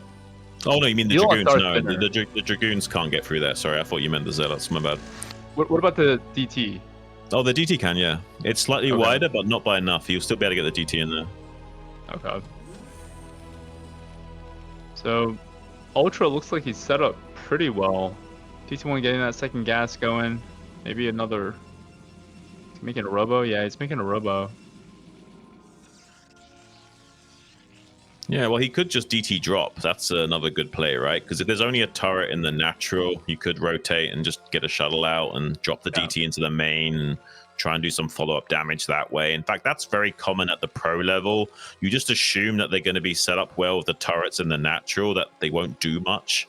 So usually you'll go for a shuttle DT drop into the main base to try and obfuscate exactly how you're going to hit with the timing of those units. And then we've got a safety turret behind the mineral line, but only one turret in the front. We'll be able to see, as you can see, the DT fits through that gap just fine. And with those units on the high ground, clean it up pretty nicely. You might have to wait for a shuttle to pop out to maybe get this other DT into the main base. But honestly, by the time that does come online, Wolfix will be sewn up extremely tightly. So I don't think any damage is going to come of these DTs besides maybe slowing down an expansion from Wolfix or something. Yeah, going for the Stargate here as well. Maybe Arbiter tech, I guess. From it has to be, yeah. It's the only thing you can do, right? Yeah. I mean, you could go for storm drops, but you're so far behind the economic curve of the game. You need something meatier for your army. So you're kind of hoping that you can burn through his scans, keep him on 2 bases, so there's not enough energy to keep scanning for the Protoss army, and you can kind of get a technical win on the trades that way, and eventually transition into a more standard style game. But it's still looking really rough for TT1. Wolfix is definitely enjoying a comfortable position right now. Yeah, you'd be getting that scan off, sees exactly what's going on, sees the timing of the observatory as well. Lack of the third base, making the extra factories now, getting up to 5 for Wolfie. He could go 6 if he wants to. Depends on how he wants to play. Like, he could either go 5 and play more middle road and take a third base, or he could, double down, get 6 factories and go for a timing attack right when The third base is starting to be taken from TT1. And they're trying to exploit the fact that will only be like one Arbiter initially. So as long as he makes a few Goliaths to support this, he can still make a timing attack work. But if I'm thinking like Wolfie, I'm probably not thinking about a 6-fact play. I'm probably thinking about a 5-factory into a third base here because it just makes more sense and it's much safer. Yeah, Starship is spitting for Wolfie. He's gonna drop ship, yeah, for a vulture drop. Okay. Yeah, he's gonna do a vulture drop or something, or at least a 1 tank 2 vulture drop. Yeah, well, that might be effective when TT1 is kind of not in high numbers. With this Arbiter tech, what is the goal of this fast Arbiter? Is it just the threat of it? Is it recall? Like, what are you trying to do with it? Honestly, it's literally just to make the most out of the committal into Dark Templar. There's no other really tech path that makes sense after going for that archives. Yeah, even if you're doing like a crazy early DT timing at like 6 minutes, so usually you're doing a double expand into Arbiter play afterwards almost every single time. It just makes sense in terms of like the tech tree and trying to make the most out of your failed cheese, you know what I mean? Yeah. Oh, here's a dropship from Wolfix. Oh, that's quite a lot of damage already. Yeah. Another 2 vultures probably dropping out into the main base right now as well. Gonna be doing a lot of damage with some good target fire. Well, those mines. Oh my goodness! Oh, that's crazy. That was like 10 probes, man. That's insane. That's one of the biggest mine connections we've seen in a long time. That's crazy. That's absolutely bonkers insane. He's got more and more vultures ready to be loaded up and go for round 2 here in just a moment. And that's also keeping a lot of these Dragoons pinned back and defending. So he has no ability to come out and stop the advance of the Terran, who's now going to be enjoying a pretty much danger-free zone all the way to the rally point of the Protoss. There's a couple of DTs on the way. As long as he reacts to that and scans appropriately, he's going to be fine. Even killing the Dragoons at the third base. Wolfix is playing out of his mind right now, Jiraiya. Yeah, this is kind of insane. Now TT1's going to try to catch him. I think with speed Zealot, he's going to kill this army, honestly, but is there enough? I mean, like, he technically can kill this Terran force as long as he keeps forcing scans over and over again. He's got plenty of zealots to do this as well, so it is a bit of an overextension here from Wolfix when all's said and done. He's wisely pulling back some of these units, but he needs to be careful not to just donate too much of his army to... Oh, that's a bad idea to siege there, Wolfix. You're going to lose that tank for free. These other tanks will be fine, but now there's a counter potential from TT1. There's a high count of SCVs, so relatively speaking, there's a much higher army supply available for TT1, so he definitely has a timing to potentially bulldog and break through this Terran force. But he's lacking the shuttles to do so. So as long as Wolfix lays down enough mines and kind of just bides his time, he should be okay here. But for a moment, that did open himself up for a counterattack. I mean, yeah, there's a lot of things missing in this picture. It's kind of reverse. He's got the Arbiter that he lost, and now he needs a shuttle, but like that's like going backwards. It's weird to have an Arbiter. Ooh. Oh gosh, here come the vultures from Wolfix. Man, he didn't finish off this pylon wall, and now suddenly going to be losing all of these probes to the target firing of Wolfix. May not be the best execution of player, but certainly doing a good enough job at targeting firing down those probes manually and kills the majority of them. It's not quite ahead in supply, but he's trading not far behind. He's killed so many probes in this game, and unless TT1 can find compensation soon with his own counterattacks, he's going to be in trouble. To be fair, though, Wolfie will be spread pretty thin leading up to this third base location. So as long as he just keeps powering up on these gateways and doesn't let it phase him too much that he's losing all these probes, he actually does have a strong timing attack now. He can go and potentially just bowl over the Terran before he gets too many tanks online. Yeah, I think TT1 kind of understands that he needs to YOLO here, and unlike other games, this is like a different circumstance. He kind of needs to, and so this Arbiter and Observer was critical, and I think here he's just got to go for it, and he has to break him. He just has to. Yeah, he killed the Observer, so he's just going to use the Zealots to mine drag the remaining mines, but there's a pretty nice siege tank line to target fire down with the Science Vessel providing vision, but it's not going to be enough with the Zealots still in high enough number to tank some of those shots, despite the target fire of Wolfix. Should just barely be able to break through this Terran line.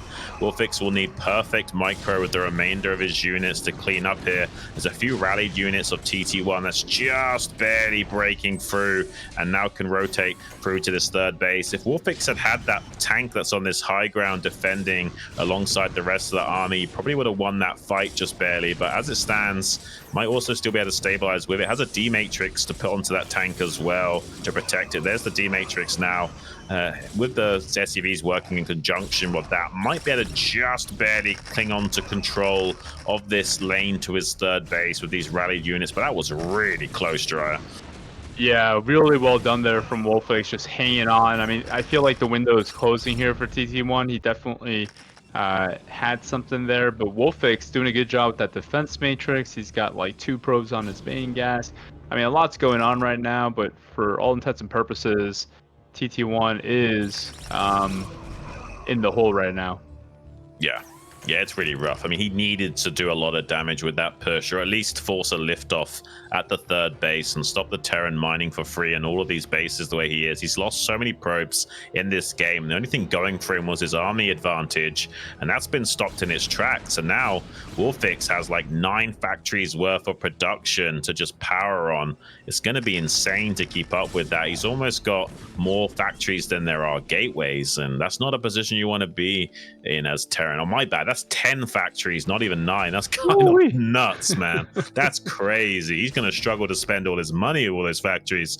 But yeah, usually you want to have about 1.5 gateways per one factory as a rule of thumb. Not quite those exact numbers, but you know, hypothetically, like 9 gateways to 6 factories kind of ratio does help you trade well as Protoss. And this kind of setup where it's like as many factories or more than gateways, it's almost impossible to overcome those odds. Yeah, TT1 looking to try to make some magic happen. He's got magic in that Arbiter here. Wolfix, though, I'm looking at its supply. It hasn't quite blossomed yet, so I think that 10 factory count, he kind of like prioritized the supply depots. There it goes. It just jumped up 100, 110, 111 there for Wolfie. Here comes TT1, another YOLO. A lot of Zealot heavy, which is the idea. He's got to get on top of these tanks, though, with those Zealots.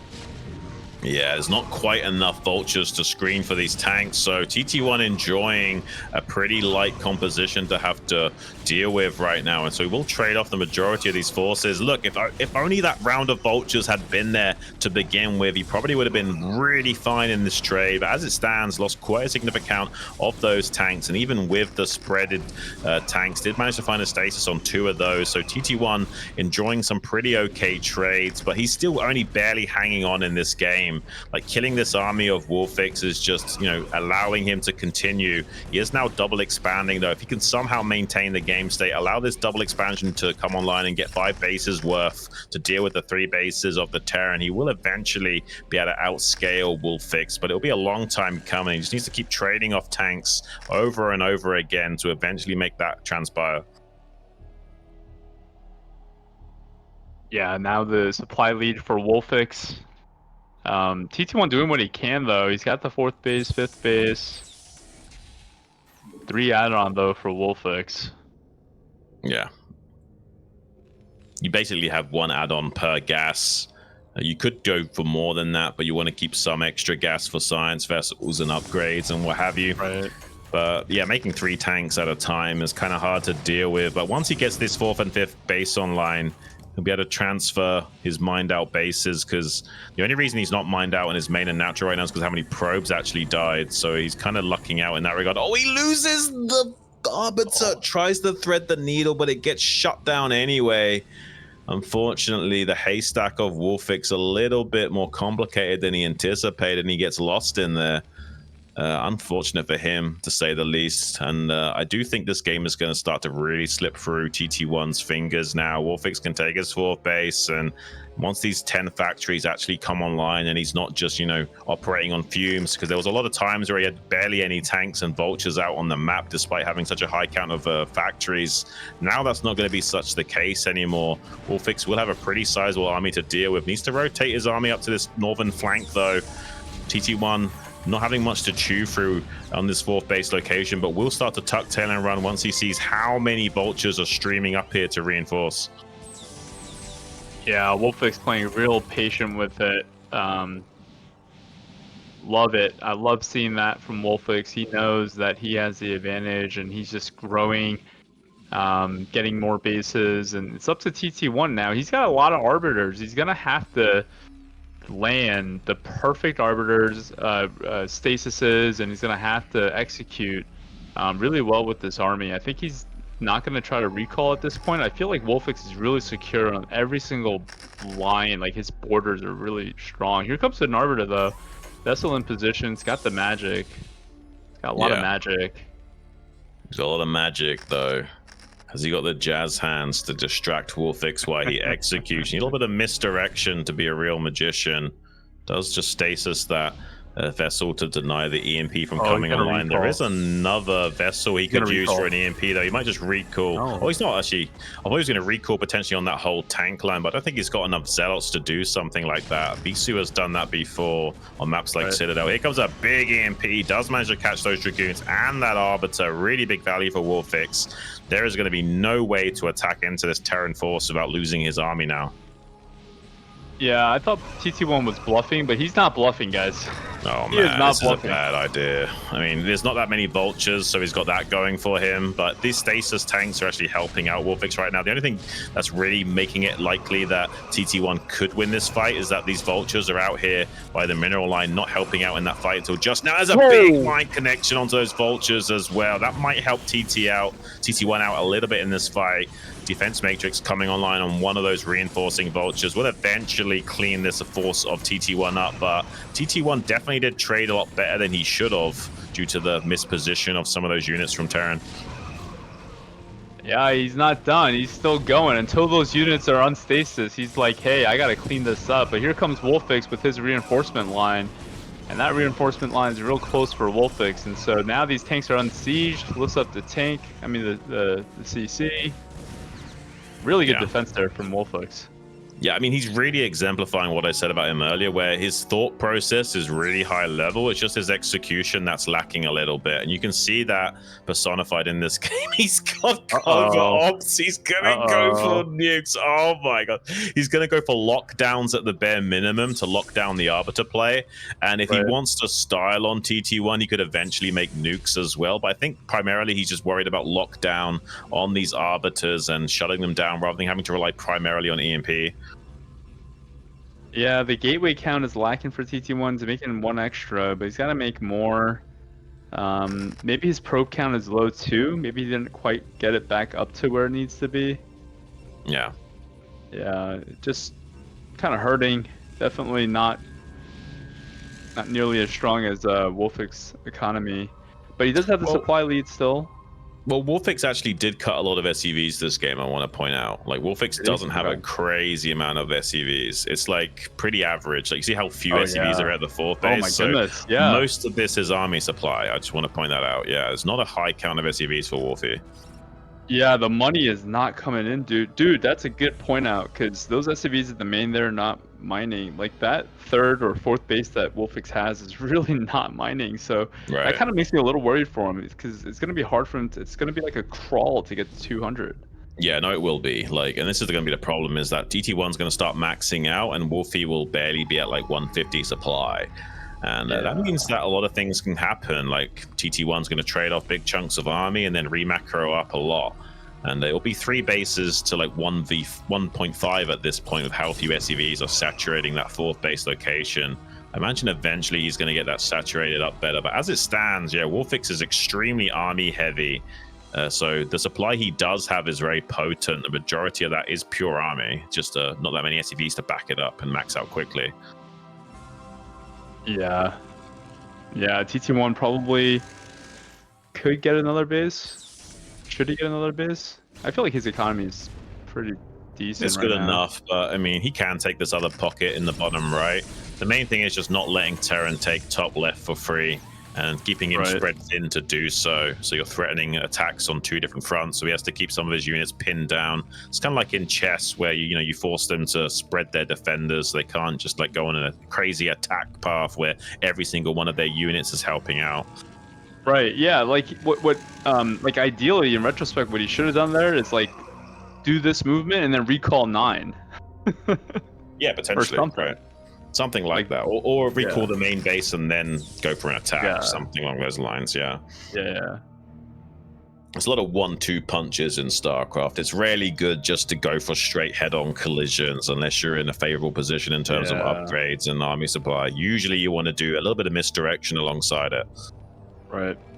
Well, Wolfix is definitely directing his units towards that side of the map, and so TT1 kind of directing his units towards that side as well. And the last thing I think TT1 wants to do is face a 3-2 Terran army. And so when Terran knows Protoss is here, he's going to set up his tanks, EMPs, lockdowns. My goodness, no, this is not what you want to do, TT1. Yeah, I mean, lockdown is really annoying because if he locks down Dragoons as well, they kind of block your other units from, either advancing or retreating.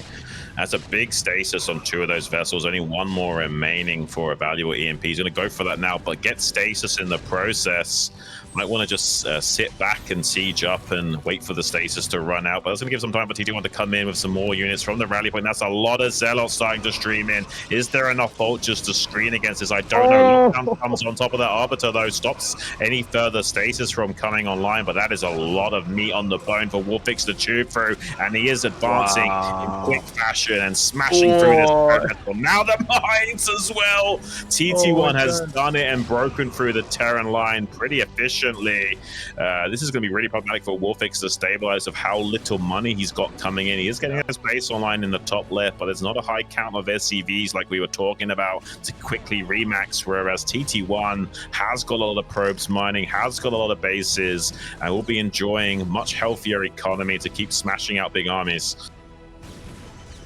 Yeah, that was, Wolfix still has a fair number. Their supplies are so close right now. Wolfix, if he sent everything, he would have been able to definitely deal with that. But because it was like not everything, just like the tip of the spear.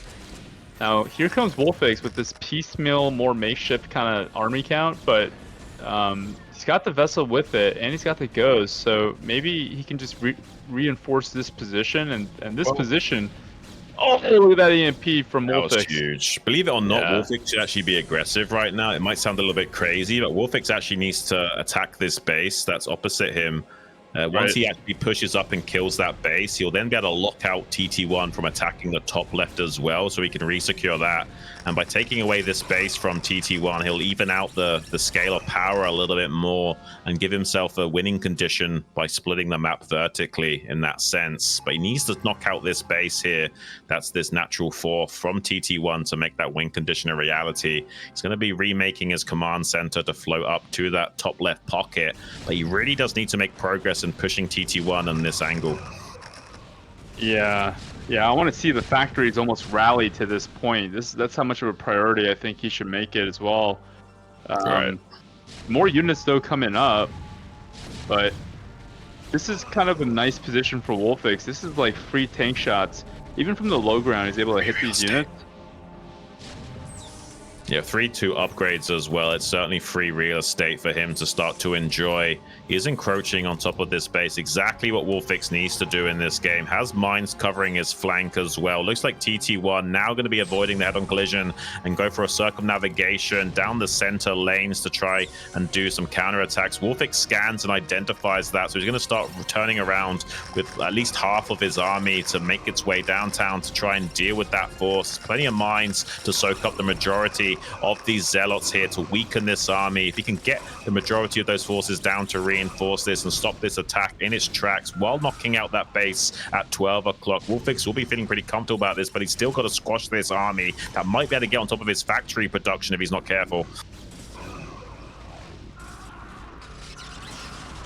Oh, that's a nice beautiful lockdown. Yeah, that's going to help him out a lot. He just now got enough energy for stasis. He might even be thinking about lockdowning 1 or 2 of these Dragoons. Here comes a few of those lockdowns now, just to help out in those trades. A lot of streaming of units coming out from TT1, though, trying to overwhelm this position. 2 Zealots in the main base, causing a little bit of havoc. He's forcing a run around. That's another beautiful mind connection, killing one of those precious ghosts. They're very high gas intensive units, so any kill on those is very valuable right now.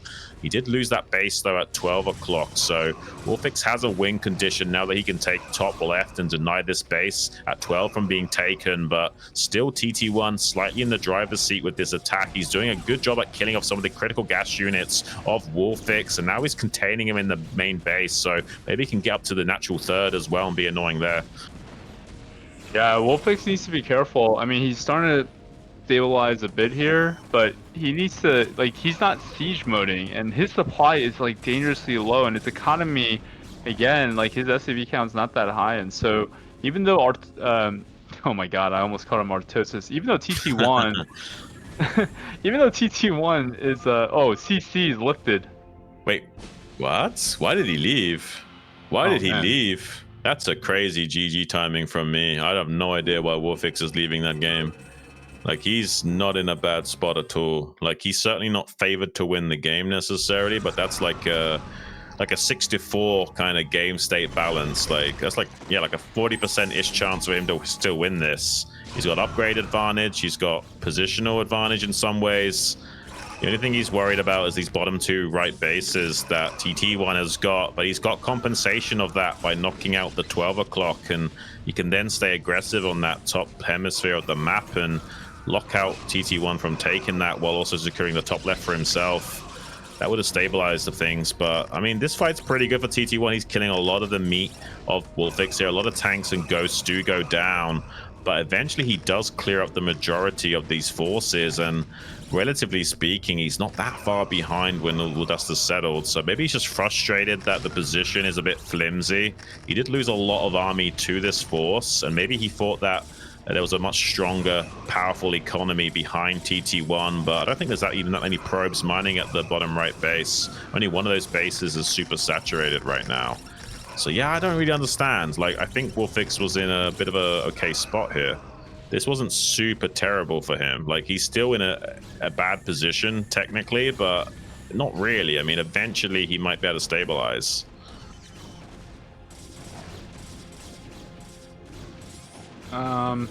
Yeah, I agree.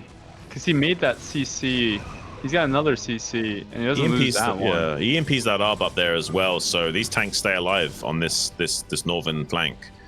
So he actually trades off some of those Dragoons. He eventually does lose those tanks. I think it's because he loses control of the 4th base. He can't be bothered to re-secure the high ground.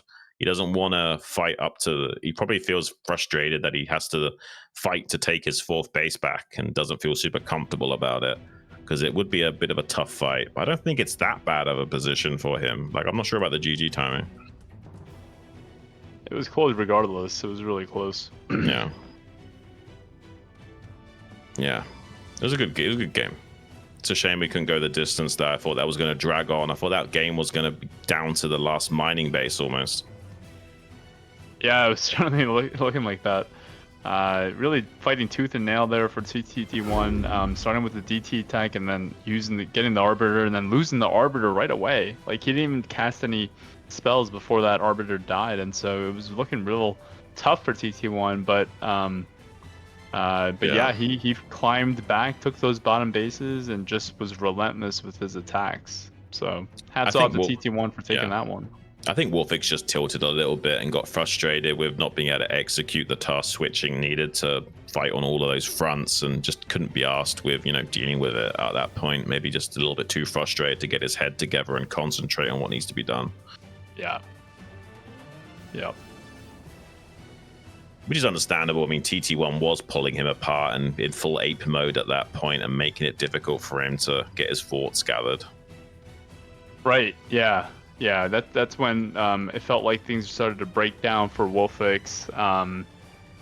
Just that relentless pressure, Wolfix was playing so well. He went the luxury route. I almost feel like when you make things like ghosts, so high intensive gas units, and then And then yeah, it just I think when he was doing that huge attack at 12, and he did ultimately take it down, but when he traded against TT1, that was like the full spear of TT1. He sent every unit he had down that slope, and I feel like I feel like the proportional, not proportional, the percentage of army that he had for that Wolfix, like it could have been more, and so it was like downhill from there.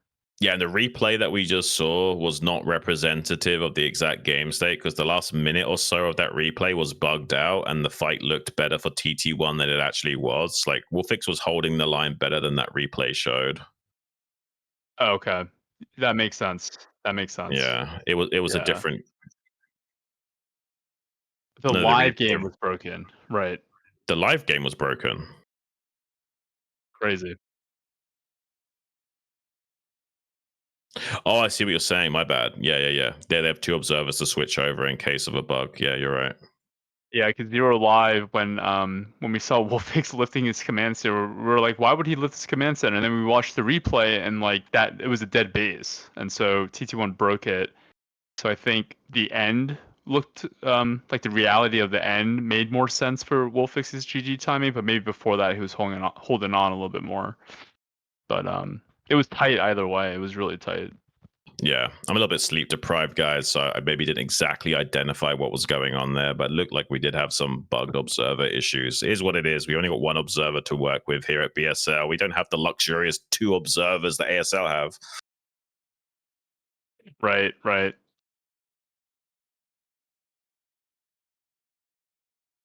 Yeah, let's go for a short break, guys. Go and run to use the bathroom, grab some beers, grab some popcorn, whatever it is you need to do. Get your sneaky snacks and come back here in a couple of minutes and we'll be jumping into the next game. I'll see you in a few minutes, guys.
Hey guys, I hope you had enough time to run to the bathroom, grab some beers, popcorn, whatever else is needed to enjoy some intense StarCraft action. We're back here, and joining me in the caster booth, it's Medinho. How you doing, buddy? I'm doing fine, thank you. I saw I have some big shoes to fill, but luckily for me, Jiraiya had a plane to catch from... He was flying down to Miami. You can see he has his pilot's glasses on, so luckily for me, I can just step in and take it from here. Yeah, I see you rocking the Super Gosu shirt as well. Gosu caster. Yeah, I got that shirt as well. I don't have it on me currently right now, so you're kind of outdoing me in terms of fashion, at least. But it's a good time to cast with you, man. I was just talking to you off air a little bit. I haven't casted with you since it's been years now, but you were the first person I ever casted with in Bombastic StarLeague. We did some 2v2 games together, and that was a blast. Yeah, no need to thank me. I know I kickstarted your streaming career. But, yeah, you did, man. I've got you to thank. You helped propel me, man. I got to thank everyone. It's good to be humble and appreciate your roots, you know. And you were the first guy I ever casted with in BSL, so thanks, man. Well, now you are the big star, so you will be in the driving seat now, and I'll just fill in when needed. Oh, please. I'm just a sausage monkey like everybody else. All right, guys, looking at these two players, we've got Dienmax and Hawk because SPX needs a little bit more time to prepare before playing his games. I think he's showing up in like 40 or so minutes. Hawk is a really smart guy. He's not always playing at his absolute A game, but when he's in these tournaments, sometimes he can bring some of the best foreigner Zerg action that we have available. So I'd like to see some good games at him. He's got such an adept understanding of the game. When he can plays his best, he does seem like a really strong contender and one of the best Zergs we have. Yeah, like you said, I feel like Hawk is not the strongest player early games, but if you give him enough time, he really excels in the mid-late game with massive macro. So you definitely don't want to give Hawk too much time as Dienmax. But we did see Dienmax take down Crossy yesterday, so maybe we'll see a bit of an upset here as well. I'm not quite sure who's favorite here, to be honest. Yeah, I honestly don't know either, but looking at the win percentages, it seems like Dienmax not having the most success against Zerg. So maybe that will help out Hawk a lot, and he does really understand what he needs to do to get his late game production online with plagues to help take the cracklings to their full value potential and what have you. So we're going to be jumping into it in just a few moments here, but my predictions are Hawk victory. We're going to be ready in just a few moments here, guys. The map will be Deja Vu, Hawk versus Dienmax. Let's get it on.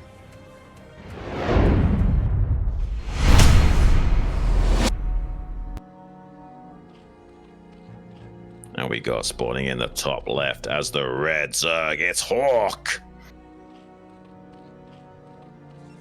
And his opponent. Yeah, sorry. In the top right corner. Yeah, in the top right corner, we have Dienmax playing all the way from Peru. We could do it that way, by the way. I'll do the first guy, you do the second guy, if you're happy with that. Yeah, that's what I'm used to, but it doesn't really matter. But yeah. Well, surely you're used to more than that. You usually do 2v2 casts. So what'd you do about all the other 2 gamers? You got to introduce all 3 or 4 of them, right? Well, I'm usually not alone when you cast 2v2 either, so yeah. Should you like introduce 1 team each, like you do like blue and he does red, or what? Oh yeah, like that, yeah. Okay, Actually, I had the pleasure of meeting Hawk back in Russia in 2019. How did that go? I didn't quite realize that he was born in 1993 because I'm pretty sure he was 45 years old at that moment. I'm pretty sure he's still 45. So unless he's a vampire or something, I don't know. But yeah, I was quite surprised. I'm surprised he's that age as well. I thought he was a little bit older. He does seem like a bit of an esteemed gentleman, especially of how he conducts himself. A little bit surprised to find that fact out. I thought he was at least a few years older than me. I did see cRoSs actually made a video because he's making this like educational videos how he's supposed to improve himself, that if it's still possible at his age. So he made a video about the pro players. I'm actually to see some of the ASL players being like in the mid 90s. I was assuming at least they were like early 90s, maybe in the end of 80. But no, I guess it's just me. No, yeah, I mean, guys like Bisu and stuff, they're pretty old now. You know, they're getting on, and eventually we will have some pro gamers that are starting to become well into their 40s. I hope they can tape up their wrists or something and make sure that they stay attached, because it'll be great to see these guys become 40-year-old pro gamers and keep the scene going for a long time to come. Yeah, sometimes cRoSs mention these like recreational players that you might not heard about, and he always calls out that this could be an ASL contender in the future. But I think like we are talking at least a couple of years ahead of ourselves, so it's going to be interesting to see how long the scene can survive and how long they can do ASL. I hope they can just continue forever.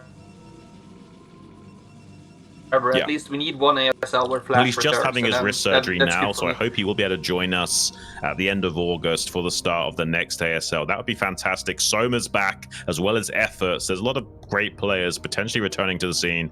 In this game, though, Hawk's gone for a very safe overpull into a normal 3-base play, and Dienmax went for a gateway expand. So now we got a skill check coming out from Hawk, because he's got the Zealots out on the map, so he can potentially do a run-by into the main base. Zealots not yet ready to pop out and deal with this. So this could be problematic here for Dienmax. As long as the task switching ability is good for Hawk and he can handle defending in the main and pressuring in Dienmax's base inversely, that will be great. Yeah, I like this move from Hawk because he would have enough Zerglings at home anyway. So as long as he doesn't lose any drones to this and can maybe keep the Protoss occupied, he's buying a lot of time from Dienmax and really messing up his build with his Zerglings. Yeah, this is kind of crazy. I mean, he is eventually going to clean up this Zealot behind here. Honestly, like, Dienmax has avoided complete disaster. Hawk could have done a lot more damage with this, but still a nice little bit of pressure play from him. It is taking him a long time to get mining in the rest of his base. It's kind of the hard thing with Zerg, is even if you do get a run by and you can have the damage potential of doing a lot to the Protoss play, actually executing it is another thing entirely. And as long as the Protoss is quick with his reactions, in handling that. Usually the onus is on the Zerg to make it work, and very often they will fumble the ball and not be hitting all of their own macro beats back at home and letting things slip a little bit. Doesn't lose this drone at the third base, which is a pretty huge ordeal.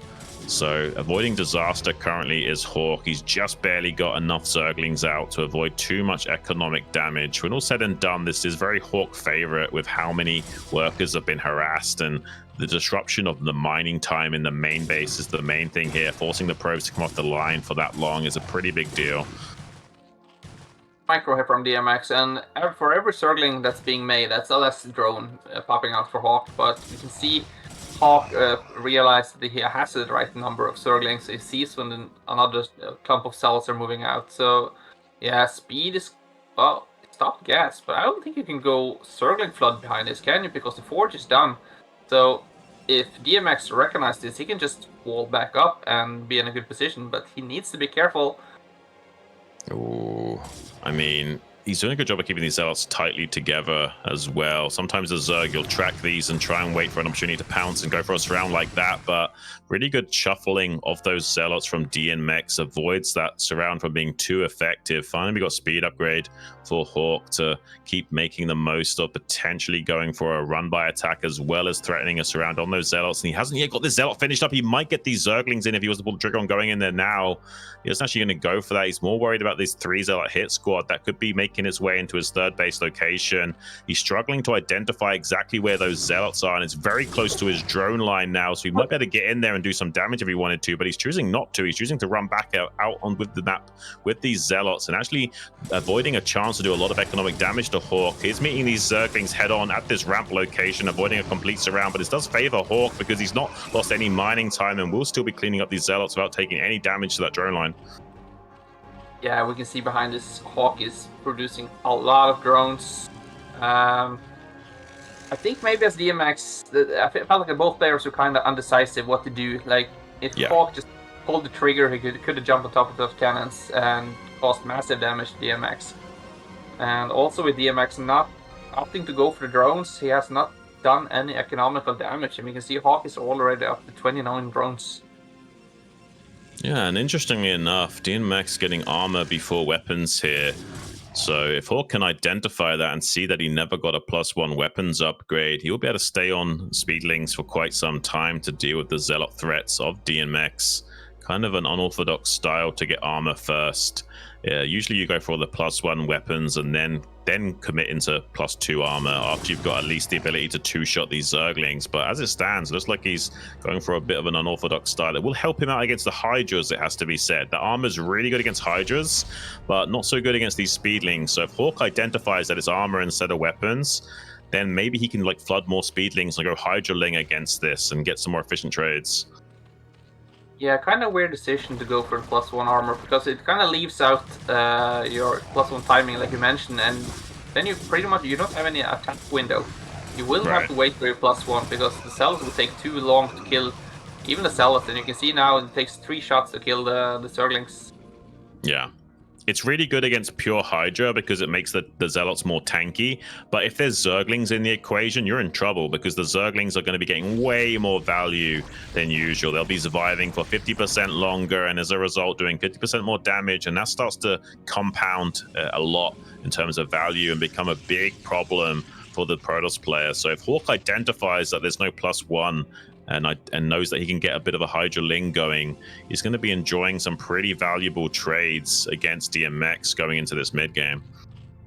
Yeah, you can see the early pressure with the Zerglings from Hawk is kind of still haunting Dienmax. He already had a cannon in his main because he didn't quite recognize which build Hawk was doing. And you can see he's racking up 3 to 2 zealots on each gate because the gateway timing of him was quite off as well. So he doesn't really have an attack window, but I do like that he didn't force out more cannons, even though he saw the Hydras being produced. Yeah, okay, and we got a Lurker aspect now coming online for Hawk. I mean, this will be interesting to see if Dienmax can make something work with this style, but I really do feel like once Hawk identifies that there's no +1 weapons, it's going to be very easy for him to metagame against this. There's not that many units out for Hawk right now, so maybe Dienmax can put on some pressure with this Zealot Sare and start to threaten these overlords, forcing the Hydras to deal with the Zealots, while the Corsairs kill a big clump of these overlords. There's not that many units to defend against this, so Hawk is in a little bit of trouble. Could get supply blocked here, finally starting to rotate around with the rest of his units to come and deal with that, but did lose quite a few overlords for his troubles as a result. And honestly, that's a little bit of compensation going DMX's way. I still think this is a very Hawk-favorited game, but that certainly keeps DMX in the chance to win it. And he loses all the Corsairs and Spire almost done, but you can see Lurker aspect is being upgraded as well for Hawk, so I'm not sure what he's trying to get into. Maybe like a Lurker Hydra contain outside DMX base, because there's quite a narrow choke there. If you can get the Lurkers in the right position, it's going to take a while before you get out. Yeah, I imagine he'll make the Lurkers defensively initially, and if he can get the contain, he'll go for it, but it's not like what his game plan or anything. That's just like a possibility. He'll attempt to do it once, and if it's not successful, he won't bother going for it again. Does try and dodge this storm pretty nicely as well. Only really getting one Hydra with that, and now some good target firing as well. He can micro making eggs to glitch out the Zealots with his Hydras, but he hasn't yet gone for that. Still doing a pretty good job of trading these down, but there's just barely enough Zealots that he's still getting some good trades. Eventually, the Mutalisks will be able to do a cleanup on R5 and prevent further damage. DMX has been able to find something with these Zealots. It's not been all for nothing. He's trading kind of efficiently. He's not technically losing the game right now, but I mean, looking at the game state, it's still not ideal for him. He's equal on workers to Hawk, slightly behind in supply.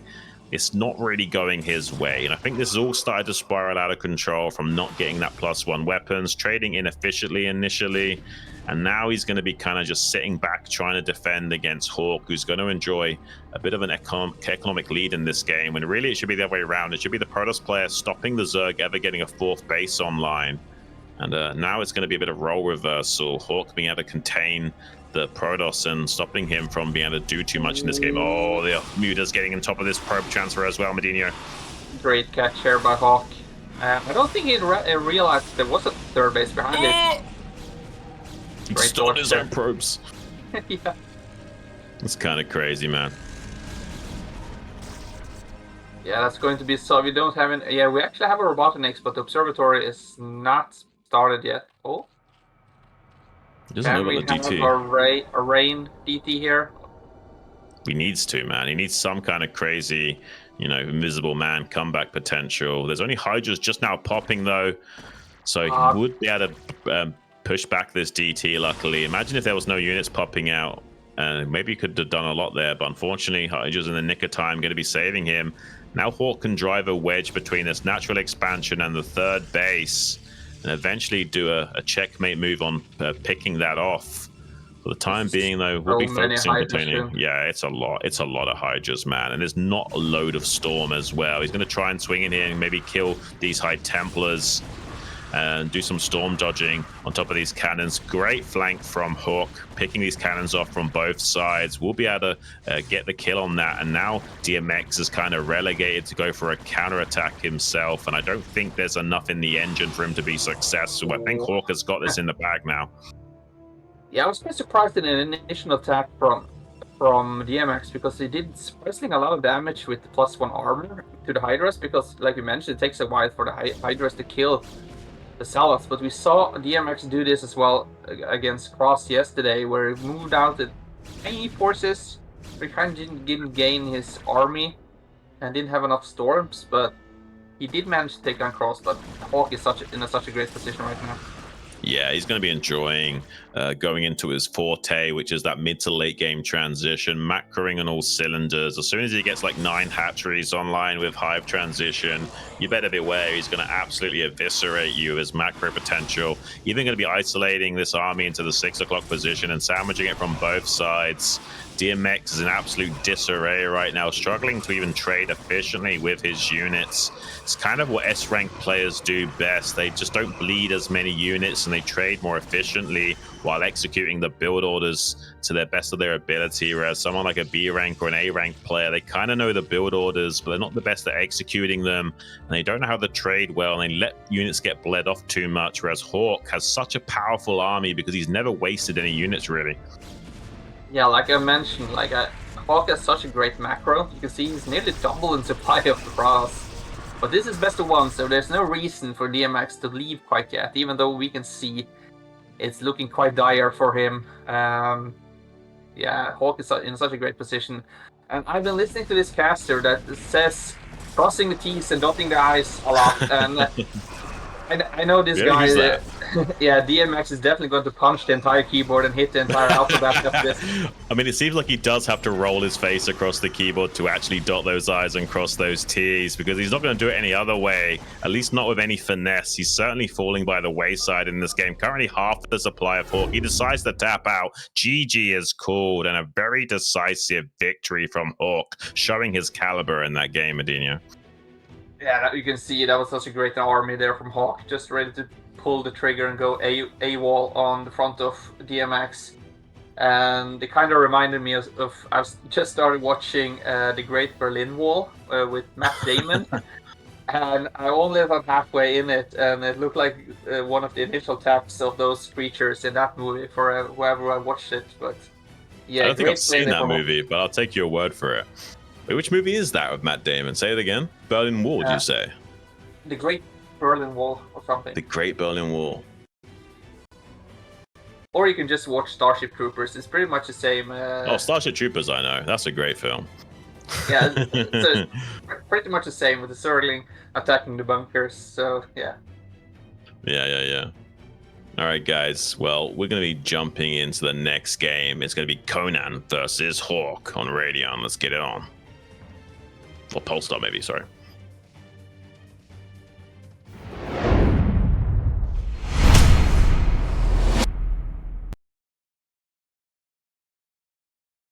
Okay, we have here, spawning in the top right, it's the Grey Zerg. It's Conan, Mr. JD. And in the top left corner, we have Hawk playing as the Red Zerg. Yeah, it is Polestar. Go on. Yeah, I was going to compliment JDConan. I feel like he's such a like we mentioned before, such an up-and-coming talent and one of the youngest players we have currently in the foreign scene. So it's good to see that we can still recruit young players. It's not just all us old boomers dusting off our old keyboards, trying to play some games at a low level. But yeah, it's good to see. Dusting off our old bones, it appears to be soon as well. We are starting to become ancient relics in the scene, Medino. Going to be entering into our 40s here pretty soon. Going to be crazy. Yeah, JDConan's kind of this up-and-coming guy. He's been playing really impressively well. Going to be going for an overpull here. What will Hawk be going for? It's like a 9-pull speed from him, so a little bit of a deviation already from these two players. And that's actually advantageous for JDConan. You can play very reactionary. For example, he can send out one of his initial Zerglings to scout, and once he sees the incoming 9-pull from Hawk, he can keep making Zerglings and keep making Ling speed, whereas if he didn't see a 9-pull, he could cancel Ling speed, he could make a drone, make a second hatchery. So overpull has a lot of adjustments you can make to optimize for whatever you're facing off against. So once JDConan scouts this, which he will with this Overlord scout going into the main base of Hawk, he will be able to optimize his defenses accordingly. So I give it a little bit of an advantage for Conan. I'm pretty surprised that it didn't squeeze out an extra drone. You can be a little bit greedy, even though you're up against 9-pull. You will have. Oh, he did. Dragons. He did. But I'm talking about another drone on top of that. Like if it's not 9-pull, you can go drone into second hatchery. Yeah, I was talking about JDConan, that he made 6 Zerglings instead of 1 drone and 4 Zerglings, because he would have had enough time to have the 6 Zerglings by the time Hawk comes there. Yeah, but you don't want to be that razor thin on your defenses, in my opinion. Like in case it is a 9-pull speed, you want to be 6 initially and then scout what's coming. And now he sees the 6 links. He can actually hide the rest of his links, make Hawk think there's not as many links produced, and kind of bait him into a trade, although that will be scouted eventually just on the periphery of the vision of that Overlord. So he doesn't quite trick Hawk, and Hawk going to be making a sunken colony as defense and kind of do the role reversal here once he sees the bad news. Yeah, Hawk is squeezing out extra drones, so I think that's why he feel like he can't afford the sunken, that he needs it. I'm not sure if Hawk. I don't think he cancels speed, so both players will have speed links. And Right. I like this ramp with the double eggs. You don't need that many Zerglings. You can have pretty nice concave on top of the ramp, so it's fairly hard to actually move up this ramp and get a decent trade. Yes, it is, and that's probably one of the reasons why we see Hawk responding the way he has, knowing that he's got such a strong ramp to set up a defensive line on, and make it much more harder for JDConan to come in here and punish that. I'm kind of looking forward to seeing how both of these players want to navigate this. You could argue there's a small advantage for JDConan, but actually the way Hawk has responded to this with squeezing out the extra drone, it's pretty even. The only thing going for JDConan is he has the opportunity to take this natural expansion. Yeah, I'm not sure about this. He did forget an Overlord, or is this the build you do? Is he? I don't know. He must have, no, I think he forgot an Overlord. I don't think that's intentional from JDConan. Surely not, right? Because if you waste your Zerglings, if you have a bad trade, you will leave yourself vulnerable from Hawk. So that must be a mistake. Please tell me that's a mistake. It must be, right? He's now making the Overlord, but I think that is a mistake, Medinho. And you can see Hawk, he's doing such a great trade, and now it's time for Hawk. Okay, he did skip speed. Okay, that makes a lot more sense, yeah. That's why his lair and everything's been so quick. And I think that Hawk might be able to clinch this game out with how slow that Overlord was for JDConan. And now because he's traded off that many Zerglings that efficiently, Hawk doesn't have to worry about not being able to take his own natural expansion. The only thing going for JDConan was maybe he could slow down this natural expansion for Hawk a little bit. But Hawk's now going to be enjoying the opportunity of taking this safely without worrying about any Ling run buys after killing off that many Zerglings. Yeah, and JDConan has already sent his Overlord to safety. I don't think Conan actually realized how important that Zergling was.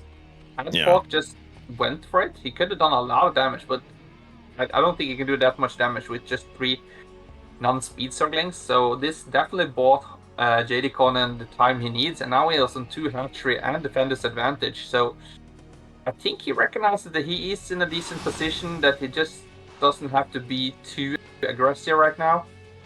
Right. Yeah, I'm curious. I mean, both players are pretty even.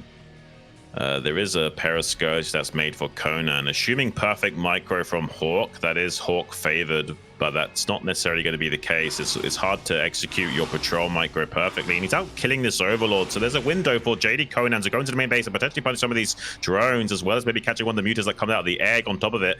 We'll take 2 shots to kill these drones, though, until this 5th muta finally joins up. So he's got a little bit of reaction time, and now the shoe might be on the other foot, as Hawk could box in these muta lists and get good chase micro on that. He's trying to intercept them now. There's another pair of Scourge joining JDConan to try and make this work. A good micro from Hawk. He should be advantaged. Does kill one of those mutas as well as snipe one of those Scourge. One of the Scourge did connect though.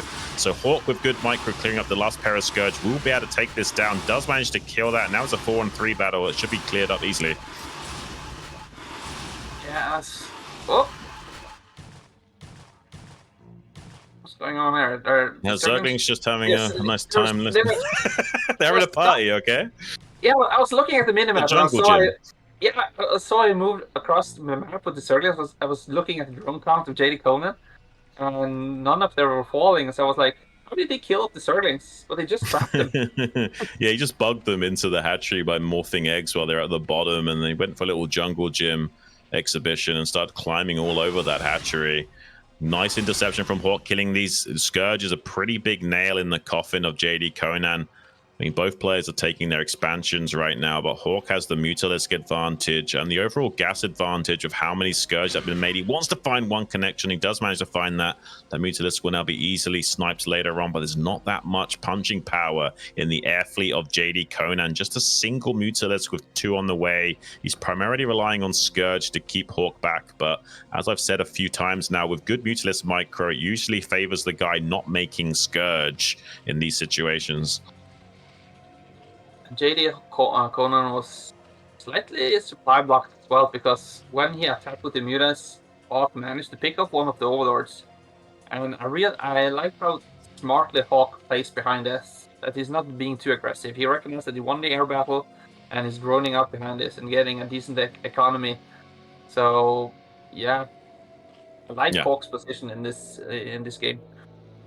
Oh, it's really good for him right now. He's got 7 mutas with a few of his own pairs of Scourge. Zerglings will also trail behind this to put some additional pressure on the ground while he's controlling the air. JDConan's going to play defensively and retreat back to his main base while the Zerglings start to come into natural and hit that. He's currently got a 7-5 mutalistic advantage. Now I think that's 7-4. Beautiful connections with Scourge as well. 2 of those mutas are now red HP with good splash damage on top of those. They're going to very quickly die. JDConan in absolute disarray right now. He can't juggle clearing up these Zerglings, hitting his drones while also staying in control in the area. He's got another 2 pairs of Scourge coming out to try and meet Hawk's squad of Mutalisks head on. More and more Scourge hatching out, but with some good Mutalisk micro, Hawk is in a more and more greater game state. I feel like Hawk has been a little bit more active than JDConan, because when you saw when he initiated that fight in the natural, some of the Scourges of Conan was just sitting there. In a CVC, you kind of want to be like proactive with the mutas and roam around in your base. You constantly want to be moving like a white shark. If you stop moving, you die. Yes. It's very much like Zerg versus Terran, where you have to be constantly active with flying around with your Mutalisks for the majority of the game. And as soon as you start to sit back, you're likely going to die. I believe a shark has to get oxygen that way, so they can't stay still. They have to keep moving around so they can actually breathe. And I think in this case, JDConan hasn't got enough oxygen to his brain to stay alive, and Hawk is definitely doing the better job of staying on top of things. And this is going to be the checkmate move where JDConan completely loses control of his natural and just can't produce enough to stay alive anymore. He's going to be tapping out in just a few seconds here. Yeah, GG's call. And Hawk is looking really strong so far, as I've seen it from his 2 games. Yeah. And I think the best is still to come when we have Hawk versus SPX. I think that's going to be a real contender, because SPX is really strong CVC and now CVT. And yeah, now we are seeing Hawk versus PM versus Zerg looking really strong. So it's going to be interesting to see how it can deal with SPX Terran. Right. And I don't think that SPX might be here just yet. It's not quite been 40 minutes unless he showed up early, so I think we might be going into Hawk versus Crossy next. Yeah, I do believe that's what we are going to be doing, guys. Give us a few moments here while we get set up. But yeah, I'm happy to see some Zerg versus Zergs for a change. It's been a long time since I had the pleasure of casting this matchup. In ASL, there's almost been 0 Zerg versus Zerg matchups, especially with Soulkey dodging that like the plague, knowing that it's his weakest matchup. So yeah, I haven't really had the chance to cast this too much. So it's a real treat for me to be here in BSL and cast some of these great ZVZ mirrors. Yeah, I was just looking at some of the facts of the players here, and I was looking at Hawk's advice for new players, and just it says cheese and have fun. Nice. That sounds about right. I mean, having fun at the end of the day is the most important thing about playing games, right? If you're not having fun, what are we doing at the end of the day? Yeah, I feel like having fun is really important, but I recognize in my bad manner days, when you're playing ladder, or especially in ICCAP days, people are making Python only. Playing only Python and Fighting Spirit. Oh gosh, don't even talk about that, man. It does my nuts in, Medino. I can't even stand it. They're not even that balanced to maps at all. You know what I mean? Like the rush distances on Fighting Spirit, for example, are so short that Zerg versus Terran is almost impossible. Yeah, that's what people are always playing, and if you join their games and you won, they call you a no-lifer and get like idiot, a moron, a retard, and all the names you can imagine. And they were saying, we're just playing for fun. But in my opinion, getting better at what you're committing so much time at is part of the fun. Yeah, that's true. Sometimes you lose now to win more later, and that's part of the fun as well. You know, you sacrifice the present moment of enjoyment to have more enjoyment later on in your career. It depends on what you're going for. If you want to be a competitive player, you have to make some sacrifices along the way. Whereas if you are just, you know, be a casual player playing against your friends or whatever, then it's much more important to have fun all the time. I think both players are going to be ready. So let's jump into our next game here. We got Crossy versus Hawk. Let's get it on, guys.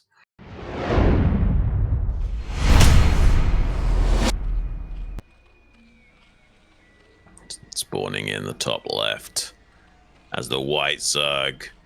It's Crossy. And in the bottom left corner, we have Hawk switching up his colors right now. I'm not sure if that's a good idea. He's being pretty strong with red so far, so I don't know why he changed it. Yeah, I mean, I like to do that where I like go through phases where I pick one color and I stick with it for at least a few months, eventually change it to something else, but more or less rocking the same color for quite some time. There seems to be a little bit of power in that, probably obviously a pseudo level of power and more of a placebo effect, but I think there's something to it in representing a single color for a while. Interesting to see Hawk's scouting pattern, because in the previous game he sent his overlord in the wrong direction, but this time he opted to send it in the right direction. I think they should do that every single time, Medina. I think they'd have a much better chance at winning if they just sent their overlords in the right direction. You know what I mean? Yeah. Well, it helps for us all guys. Well, we have a second screen and some additional third programs to help us navigate. Us old sailors, we have to use we can call it a compass to find our way. Yeah, we need a compass and maybe a sextant as well to help navigate going forward. Charter the maps. Looks like it's going to be slight deviations from these two guys. We'll see how greedy they want to be with it. I mean, as you were saying, you can technically be super greedy and squeeze out an extra drone. Assuming that your opponent doesn't find you early on, it's very difficult to punish that. Also interesting to see, if you remember in the game where Hawk played against Dienmax, he plays his pool a different way. I was going to mention it that, especially in 2 versus 2, I like to play the pool the way Hawk did in the first game. But if you get zealots in your base, it gives a slight edge for the zealots because they can hit the drone on the top. So maybe they're building the pool like this because it's easier to make a Sim City as a Zerg if you want to place a sunken and defend the Zerglings. Yes, yeah, because you want to build the sunken colony, like say below the pool or something like that. But you also want to keep your options open for where you want to build a spore. Like you don't want to build your spore underneath the gas if you can help it. Like it depends. Sorry, you want to build the spore like between where the gas is and where the minerals is. So if you make it like right in the mineral line, it doesn't cover the gas properly. If you make it in the gas, it doesn't cover the minerals properly. So it's very important to keep your Sim City as open as possible for depending on whether or not you need to make either sunkens or spores later on. Now, Crossy is doing the kind of build I thought JDConan was going to do the last game. You can see here as well with the mineral, you don't really need that many Zerglings to hold off. But Hawk have the faster fire, not that much faster, and he also made speedlings, while Cross did not. Hawk's probably wondering why does map makers hate Zerg, because he can't actually build the spire where he wants to behind the minerals because the creep's not quite covering behind that. It's a bit frustrating that a map maker has not really identified that that's an issue for Zerg, because it definitely is a factor. You see how up here Crossy could make his spire back there if he wants to, whereas Hawk cannot. It's pretty weird. It's not the same. Yeah, it's a bit of map making issue pretty much. Yeah, they decided to put a stone for some reason behind the minerals, so... I mean, maybe there's something to it. Like maybe this position is superior for Zerg in this particular matchup, and they're doing it on purpose to make ZVZ more balanced. But I can't imagine why. Like I can't even begin to try and dissect why that would be there on purpose. Who was it that mentioned that the next ASL, it's going to be so hard for Zerg? It's going to be a disadvantage for the Zerg players because of Soki with the 4th beat. Like what they did with Flash, right? Where it was like they made every map abysmally bad for Terran. So no Terran could win besides Flash.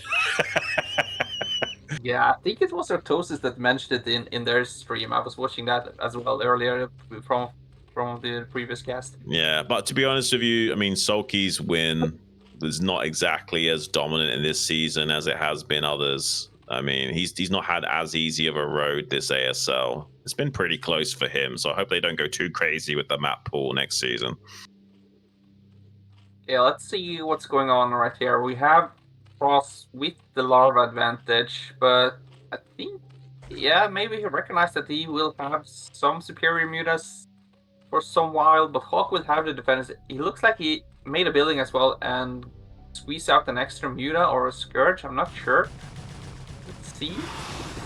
Yeah, I mean, this is going to be interesting. There's not always getting some Scourge connections potentially, though. That could be the difference maker here. Crossy suddenly taking a big sizable lead in the air. Only 3 mutas left for Hawk. Fourth now popping out. One of them is really dangerously low, does go down. Another free shot for Crossy in the air as well. He's got a big tempo shift going his way. It's going to be really hard for Hawk to stabilize this. He definitely can with some good micro, but so far there's no mistakes from Crossy in the air. He's getting a few free pot shots in with these Mutalisks as well to keep the HP pool of Hawk's mutas as low as possible. So when he goes in now for the 6 versus 5 trade, there's still going to be some chance here of sniping down individual Mutalisks and winning the air fleet fight still. Here comes another pair of Scourge though for Hawk. This will be enough to make the difference and chase these back. He can't quite find the connection. That finally does kill that Scourge, but when all said and done, Crossy still have a sizable lead with these 2 Mutalisks on low HP. Zergling's in the main base as well.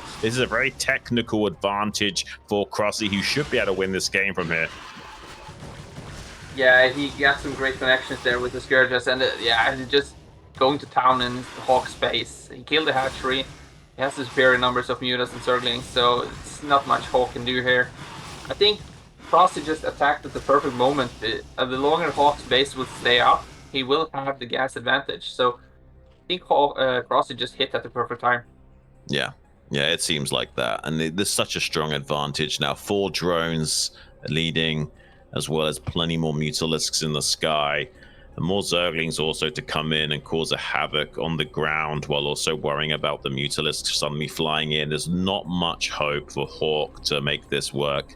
He's not even got enough drones to make non-stop Mutalisk. You need 5 drones mining minerals as well as 3 on gas to make non-stop Mutalisk production, whereas Hawk only has 4 on minerals. So even with these slightly better patches that he's mining, it's not going to be quite enough minerals to fully saturate every single egg into a Mutalisk, which is why he's made a few drones here and there to try and make sure he can stabilize that economy yet again. It's finally back up to 8 drones to make non-stop muta production, but on the other side of the map, we've got 2 hatcheries online with a 3rd coming up and a 2nd gas from Crossy to compound and solidify his lead going forward. So not much hope at all here for Hawk unless somehow Crossy forgets how to play all of a sudden. Yeah, or drops or something. Yeah, jet engine falls on his head or something. Yeah, we do know that Jiraiya's in the air, so everything can happen. Yeah, I mean, especially if Jiraiya is involved in the cockpit, he wants to check out the cockpit, but oh, what does this button do? And suddenly he just starts whacking things, and all of a sudden it all kicks off. Potentially, we could have a jet engine falling on the house of Crossy here and somehow disrupting that. Who knows, man? Anything is technically possible, but this really should be a Crossy-sided victory. There's almost nothing Hawk can do, even with July Zerg-esque micro. I think this is just if Cross will just take an A move. Like you mentioned, unless we have Jiraiya online, we can have... If you look through right, you can see Crossy's eyes. We are just about to drop a death engine on his head. Oh, man. I mean, that's just really one-sided, unfortunately, there for Hawk. Puts the first loss on the board for him as well, which ties him up with Crossy on the board now. That puts both Crossy and Hawk in those top 2 spots, I believe, both 2-1 apiece. Let's see if that can be changed along with the rest of the games that have to be played. We still got to wait for SPX to show up. He's got quite a few games. We've got SPX versus Hawk. That would change things a lot. That's the game that could change the rankings of the group stage, because whether or not Hawk wins will dictate whether or not he's going to be in that leaderboard position for the rest of the group, and whether or not one of these other guys can get some wins and maybe see if they can stop SPX from taking one of those top 2 spots. Yeah, this is quite interesting. It's a big win for Cross. He's now solo leader, but pretty much everything can happen here. Like, we know Dienmax is not going to be in the top too, but probably I think we'll have a tiebreak here eventually. We just have to wait and see. Yeah. Okay, so it looks like we're going into XPX versus Dienmax as our next game, and the map is going to be Metropolis. Let's take a quick look at these guys' IDs here and their win percentage. Looks like both players looking pretty comfortable in some of their games, but honestly, it looks like SPX is just a slightly more well-rounded player overall, and DMX is this sort of like newcomer to the scene I don't know a lot about, and seems like he hasn't yet established a strong enough name for himself. My money is still going to be on SPX, but let's jump right into it, guys.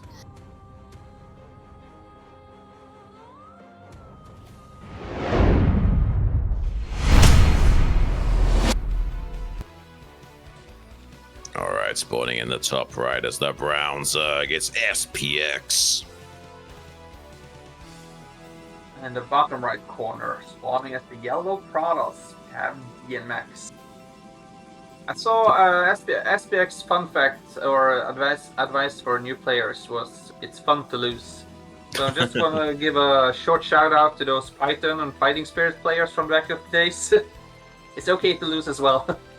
Yeah, I mean, you can learn a lot from losing, usually a lot more than you can from winning. I think that's maybe the key to success in life in general. You know, moving from one failure to another without loss of motivation, going to be helping you out a lot. It's mainly if you let those losses get to your head too much, so you can have a bit of a bad time. Yeah, unless you're a gambler, it doesn't quite help if you lose all your money.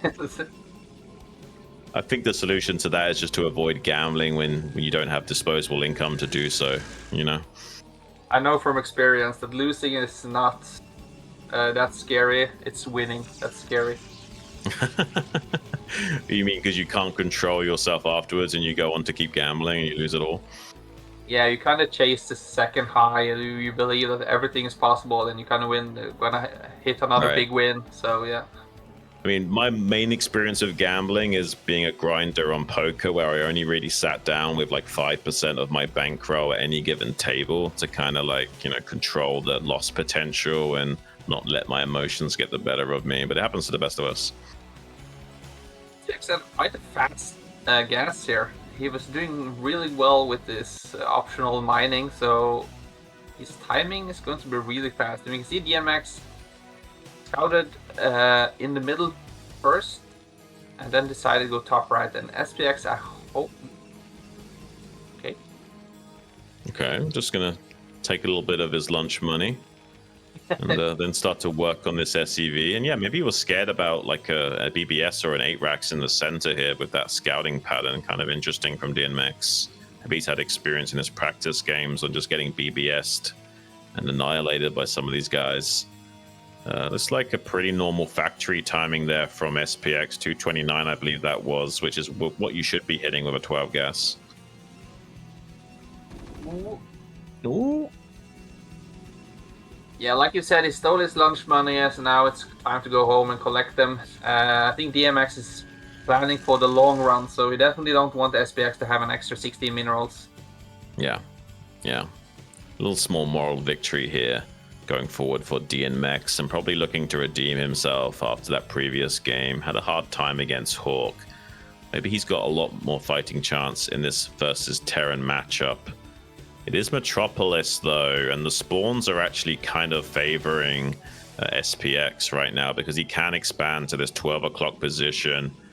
If it was the other way around, it'd be more problematic for SPX because he couldn't just easily expand at this 3 o'clock. It would be towards the Protoss player. So the spawn's currently favoring our Terran SPX.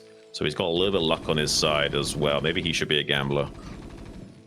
I was quite surprised actually that SPX decided to pull all his Marine back home. He might try to bait or trick the Salad or something, but it did show that he made an additional Marine as well. So when DMX saw the 5th Marine being added, I think he should recognize that this is going to be an FD from SPX.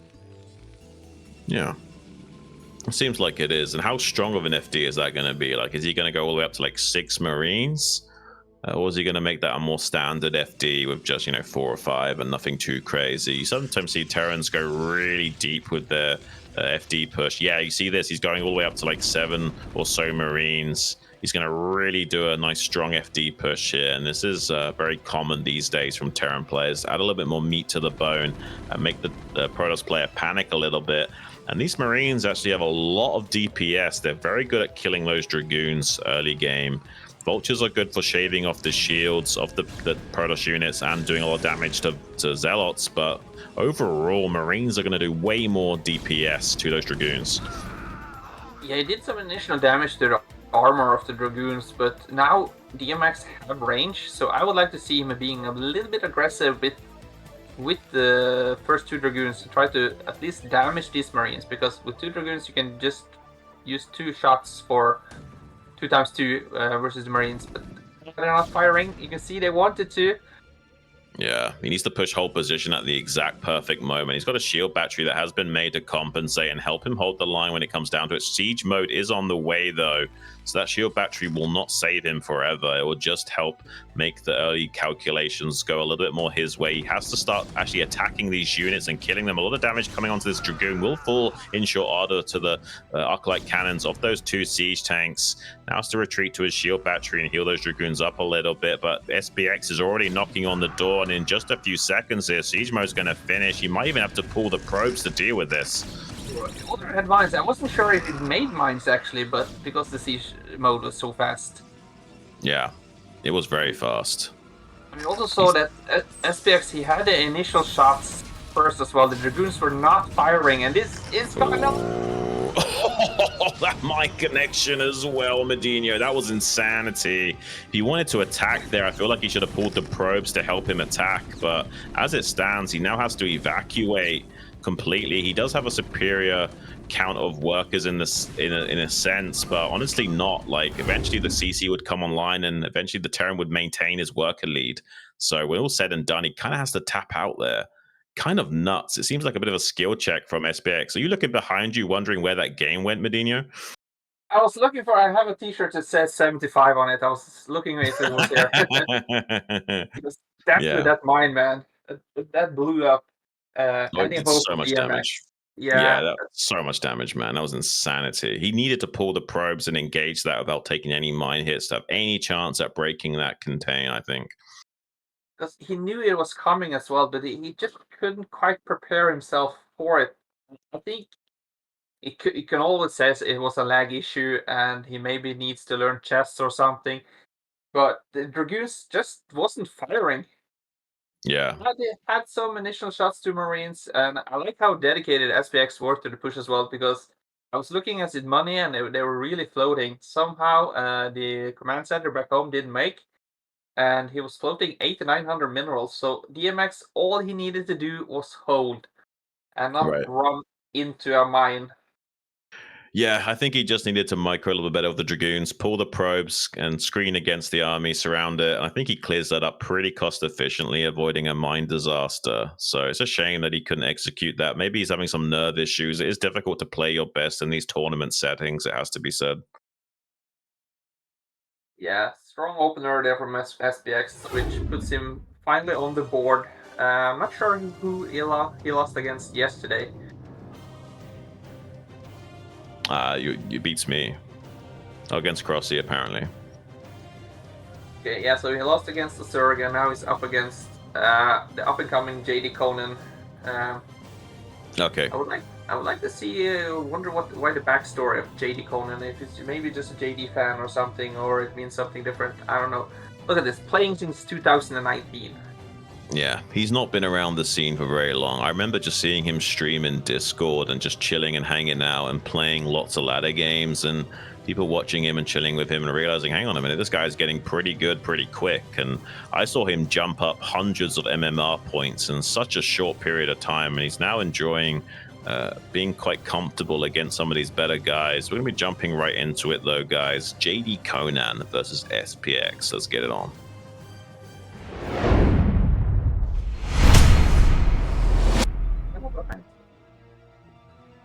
Spawning here in the top right on Eclipse. It's JDConan as the Blue Zerg.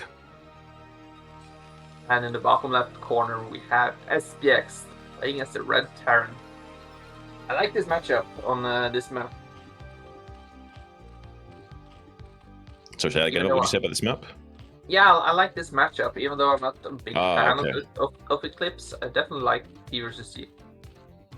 Yeah, I love Zerg versus Terran, and this map can be a little bit more mech-centric.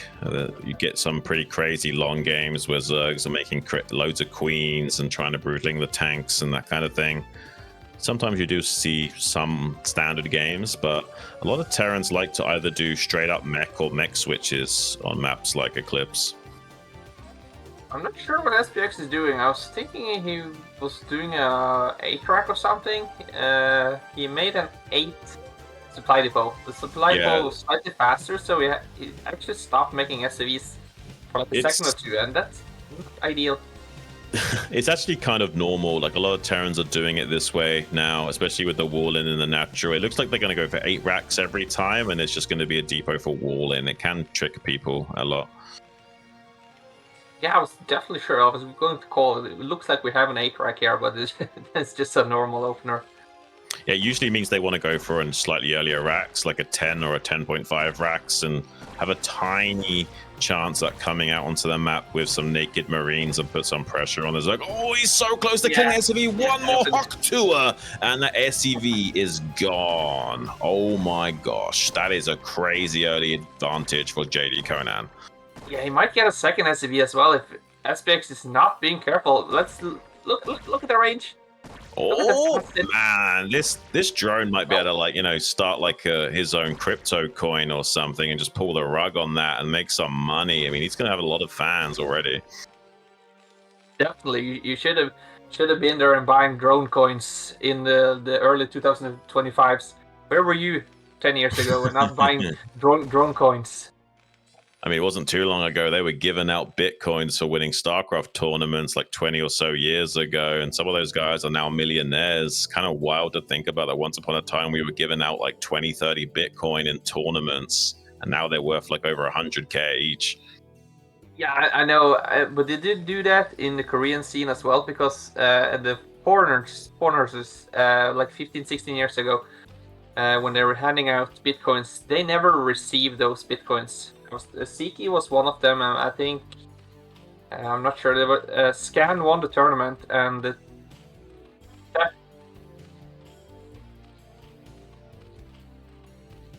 second, third, and fourth place were getting Bitcoins, but they never received it because when you saw how much a Bitcoin was worth, I messaged Siki right away and asking, "Are you a millionaire right now?" And he was like, I was like, "Nope." I guess they should have seen the hype train and invested some of their own money into that. Definitely a missed opportunity. I did advise people quite a few years ago to treat Bitcoin like a piggy bank and a long-term savings account. It might go up and down a lot, but over the course of a long time, you probably will see a lot of return. Currently, I wonder if SPX can get anything done with this Bioforce. If he hides his Marines from this Overlord Scout, he can punish this Ling timing. It's only 2 Zerglings. 4 Marines can actually beat 4 Zerglings as long as you execute well, so 2 won't be able to do much to them. And if he gets a pounce on these Zerglings and kills one like that, he can now force more and more Zerglings to be produced from JDConan, worried about these naked Marines coming out and punishing him. Yeah, he doesn't really need the more Zerglings, because he made a Sunken behind this. After losing that Overlord, he decided to make a Sunken instead. Okay. Yeah, I didn't see that Sunken. That's actually nice for Conan that he doesn't have to worry about making any additional Zerglings here. And he's still got 1 Zergling alive to scout. So when all said and done, it's not too bad here. I just need to be a little bit careful, because that's the only scouting he has right now, and it's dead. But yeah, I don't think he should be that worried. We can see it's a +1 build from SPX. He's still looking for that second Overlord, I think, because you do want to get in the sweet spot over the ramp there, so you can see when the Terran is moving out. Right now, JDConan is playing pretty blind. You can see he's adding additional Sunken behind this because he doesn't have more Zerglings either. Yeah, another drone on the SCV action as well, putting a lot of damage onto the SCV on the ramp there. SPX doesn't know whether or not that 3rd base has been taken or not.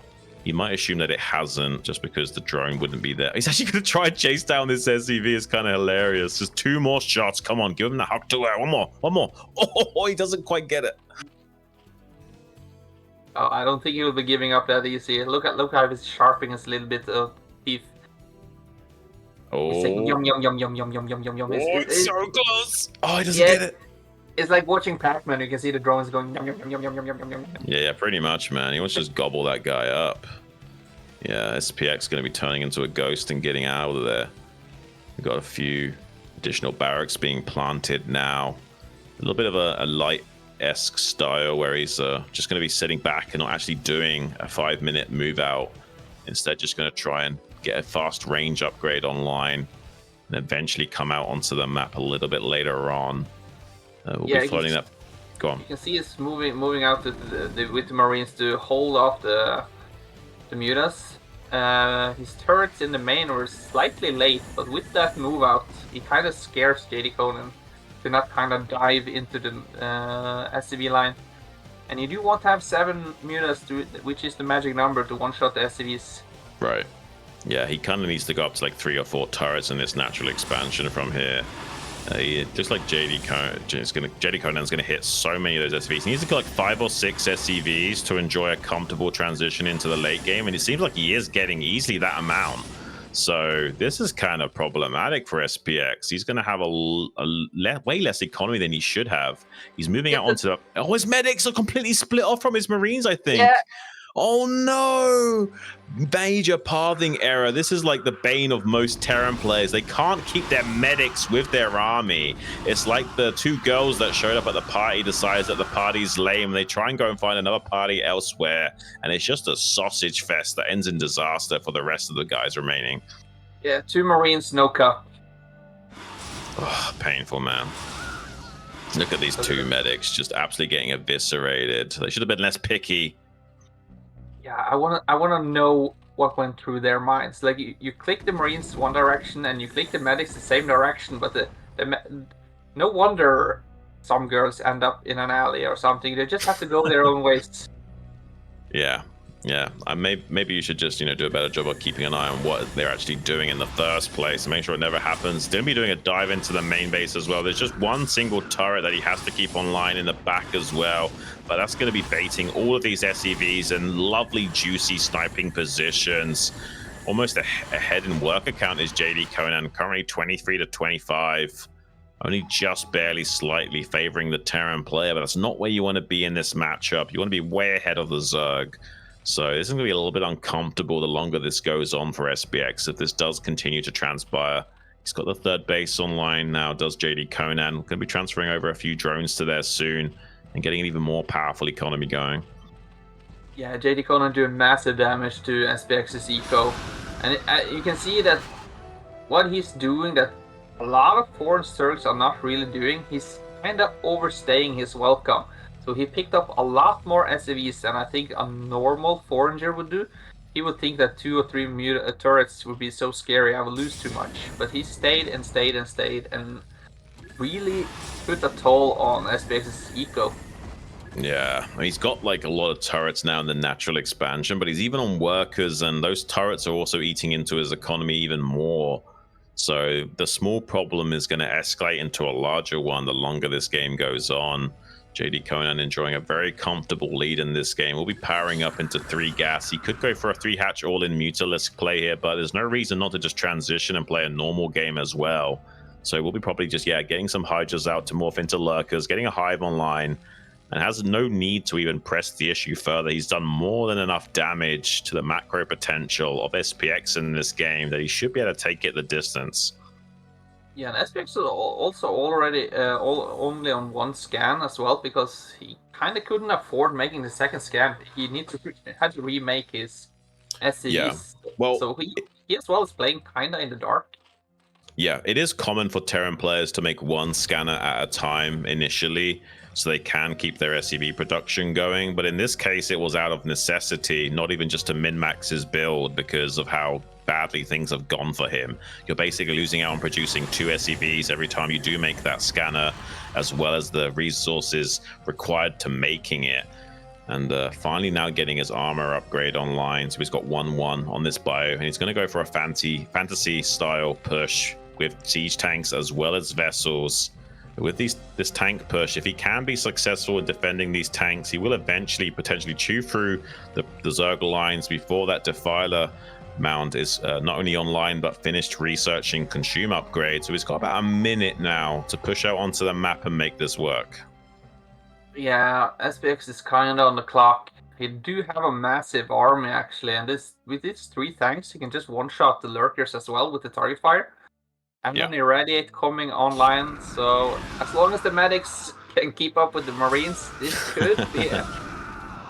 Look at this. I mean, he's slowing down the advance of JDConan right now. And needs to be a little bit more active with these Mutalisks and punishing this, but he's currently scrambling to get some more lurkers over to this 3rd base location as well. He's thinking about maybe pouncing on top of this army when it tries to set up, but as long as SPX executes well, he might be able to squash JDConan still, despite the game going the way it has. It's like now the lurkers trying to burrow near where these siege tanks would like to siege. Beautiful Irradiate coming down on top of those Mutalisks as well. Pretty good splitting of those from JDConan to avoid disaster though. He's going to pull back those lurkers and try and force as many sieges out of the Terran as possible. But here is SPX knocking on the door of Medinho. Yeah, I like the move from JDConan. He went down with most of the lurkers because he wanted to surround the siege tank. I think JDConan was a bit unlucky with the timing because of the SPX's research was not done. So I think had SPX clicked siege mode at the right time when JDConan went in, he could have killed off at least 2, maybe even 3 siege tanks. But yeah, he's still holding on. We need that Defiler, but this consume is done, but we don't have a Nidus canal after 3 o'clock. Right. That's the critical thing here. He has Defilers out at the natural, but not at the 3rd. So going to be very difficult to get over here and actually defend this base appropriately. Seems like JDConan has slowed down this advance a little bit, but not enough. He needs to come down on the right-hand side with this Defiler and try and draw the fire of the Terran siege tanks with units and then burrow these lurkers right in the face of these tanks and force them to unsiege and run. Looks like he's successful in doing so. That tank is 2 HP. Just one more connection with anything. Just sneeze on that tank. Even a Broodling would kill that tank right now, and it does go down eventually. Well, Broodling does kill most of the tanks anyway. I meant with its 4 damage attack, you know. Well, it's actually not underneath the swarm. Oh no, he irradiated. Sorry, I thought the Marines were doing damage, but it's just at the edge of the swarm. Yeah, it is pretty deceptive on where you can have your units underneath that swarm to get its protection. It's more of a square than a circle.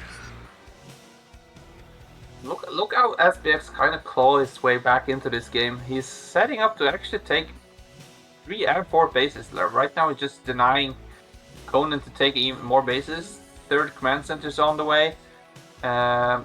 Yeah, and he stopped making siege tanks because I think he recognized that he doesn't really need more. So he's moving into that SK Terran play. Yeah, it seems so. He kind of has to do that though, to be fair, I think, from the way this game has gone. Didn't quite have enough in the engine to do exactly what he would like to, but I think that maybe that's just his style as well. Not every Terran likes to play mech, or especially not mech switching. It does require a lot of finesse and technical know-how. Sometimes it's better just to play straight up. He's going to be getting... Well, that is not technically mech. I mean, you do go free factory tank against Hydra Defiler on this map. This is the map that... one of the maps that popularized Hydra Defiler in the first place. So they kind of learned how to do that on maps like Neo Sylphid and what have you. And this map especially, because it was figured out that you kind of have to do something like Hydra Defiler to have the kind of cost efficiency needed to fight against Terran on these tight lanes. And it does seem like a really great build order choice from Zergs to go for. And one of the main responses to that is getting 3 factories worth of tanks.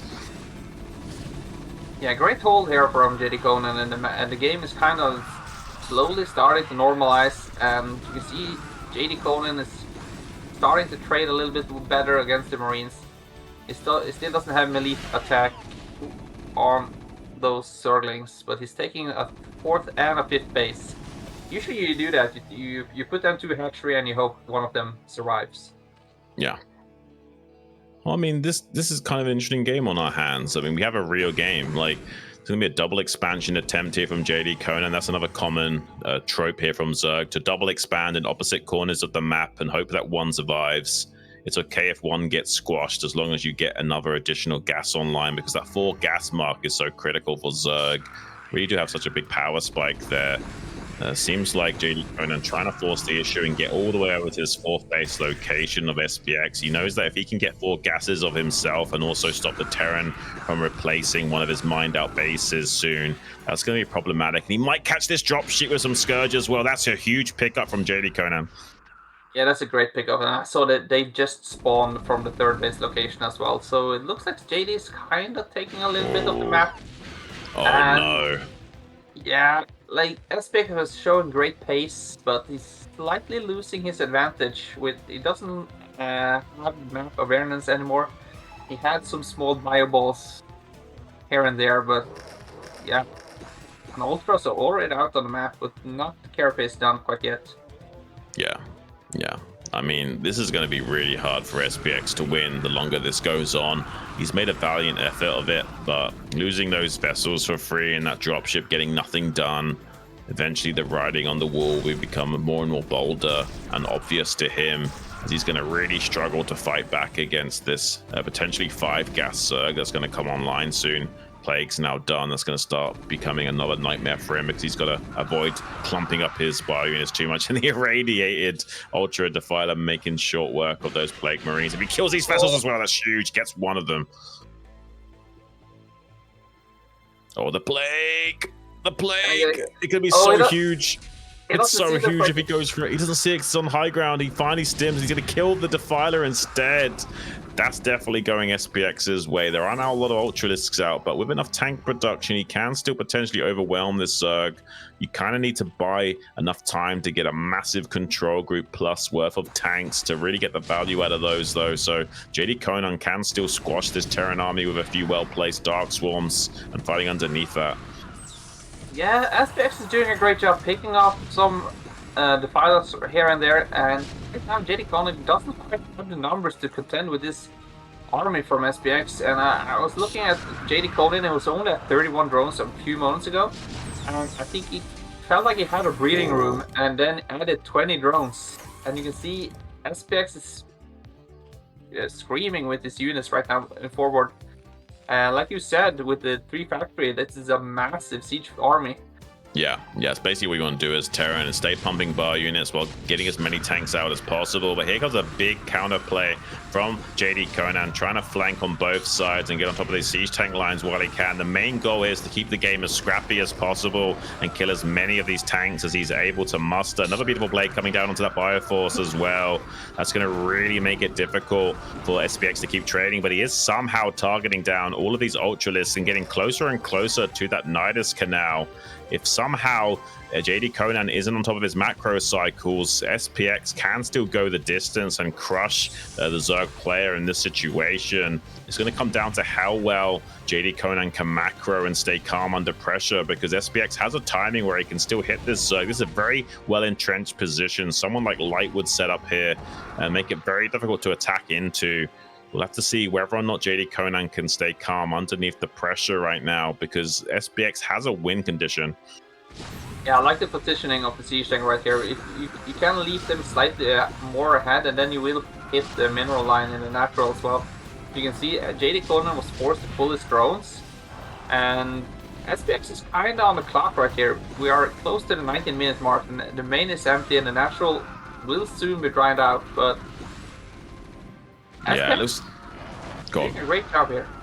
Yeah, and it looks like JDConan's just barely killing enough of these tanks to make the game scrappy enough that he should be able to eventually win. He is losing the space in the bottom right, so it's definitely not going to be a clean victory no matter what happens, but he has technically survived this attack from SPX and killing enough of these tanks to make it harder and harder for SPX to get a critical mass required to get the job done. There's another contingency of bio units making its way downtown, 3-1 upgrades to 4-1 Ultras.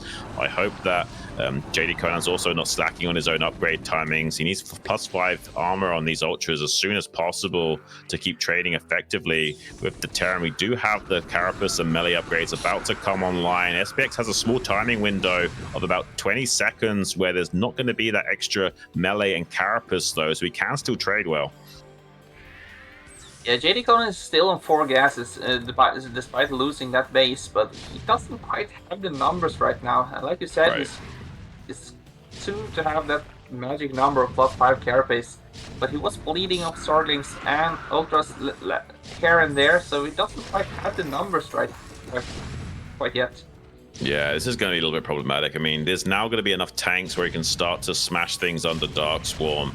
He's got just barely enough to keep hitting, knocking on the gates of JDConan and forcing a response from him. Has to throw down a few Dark Swarms, Cheeto Clouds to help protect these Ultralisks to make them even more annoying to deal with. But look at this. I mean, he's still going to be able to kill these Ultras underneath that Dark Swarm. Now we can pull the trigger as SPX and potentially break through into Natural. He's trying underneath that Dark Swarm again with some of those Zerglings. There's no Firebats in this army, so those Zerglings are doing a lot of heavy lifting right now. Yeah, but JDConan, he doesn't have any defensive lurkers left from the early game as well. He's just relying mainly on Zerglings and Ultralisks right now. You can see he has quite a lot of minerals, but Zerglings against Marines doesn't fare well. SPX is doing it. Despite not having any Firebats, he's still able to break through the Zerg lines. The drones are being pulled. Are we going to be seeing a crazy comeback here from SPX and a little bit of a choke from JDConan? He's got a couple of Ultralisks popping out, but there's more than enough Marines to gun those down to some good target fire. SPX is making it happen right now. We've got some reinforcements that are about to arrive from the other flank, but I think there's just barely enough here for SPX to go the distance, get into the main base, and finally get that win condition into full swing and start killing off the critical tech of the Zerg. I like this from SPX. He didn't rush to get his 4th base as well. I think he didn't kind of want to put some Marines on the 4th base. He kind of wanted to focus in his entire army to he didn't want to defend. He knew he was kind of on the clock as well. So I like this decisive moment from SPX that he just decided to, it's attack time. Don't sit and wait, just attack. Yeah, this is kind of insane. I don't think there's any chance of really JDConan doing anything about this. And he does just tap out, and SPX putting a bit of a surprising win on the board there. I didn't expect him to do so well after taking that much of an economic damage in the early game phase, but really holding it together and showing a very strong tournament player mindset here. Yeah, and JDConan is actually at the risk at moving out right now. So we can see 2 players at 1 win and 3 losses. So I guess that means it's going to be like a rematch between Dienmax and JDConan. Yes, there'll be a tiebreaker.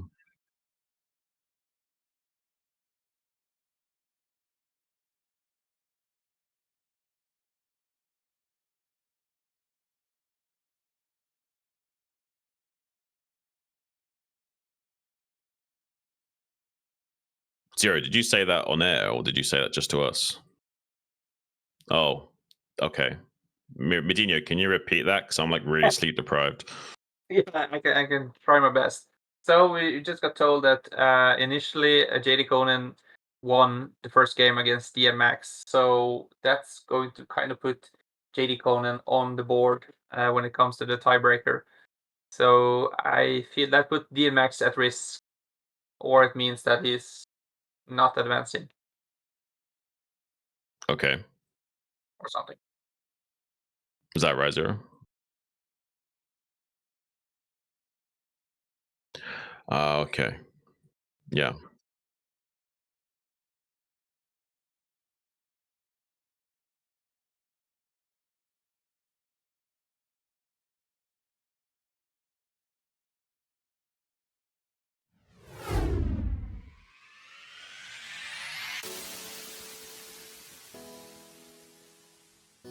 Okay, so Crossy is definitely making it through. DMX is definitely getting knocked out. Now it's just a question of what happens between SPX and Hawk and which one of them will be taking that winner bracket slot as well alongside Crossy, if I got that right. Yeah, it all comes down to who wants it the most. Usually you have some advantage being in the upper bracket. kind of not facing one of the stronger players maybe in the round of 16. So yeah, I think the last game of the night, Hawk versus SPX, is going to be really interesting. Yeah. Yeah, I'm curious to see what happens between those two guys. I mean,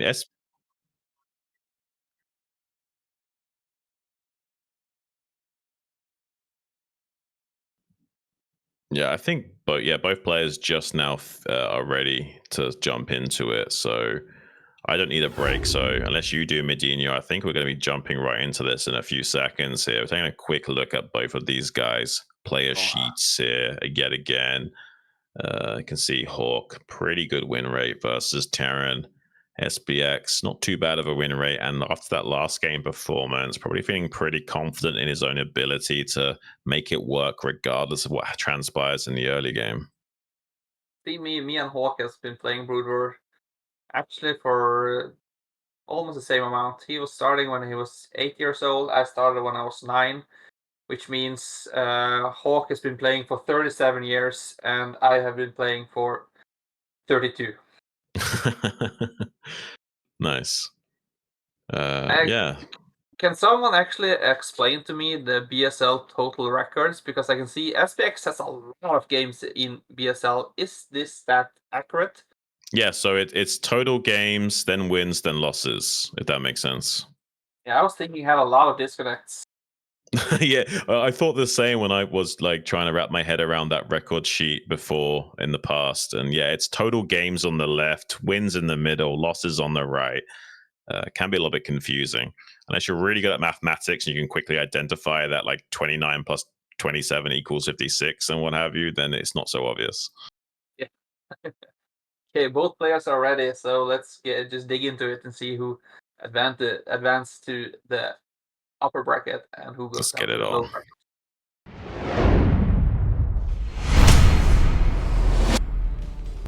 Spawning in the top right. Currently feeling good about that last win on Eclipse. It's SPX as the Blue Terran. And in the top left corner, we have Hawk playing again as the red Zerg. He recognized that playing green is not the way to go. He's back to his comfortable red color.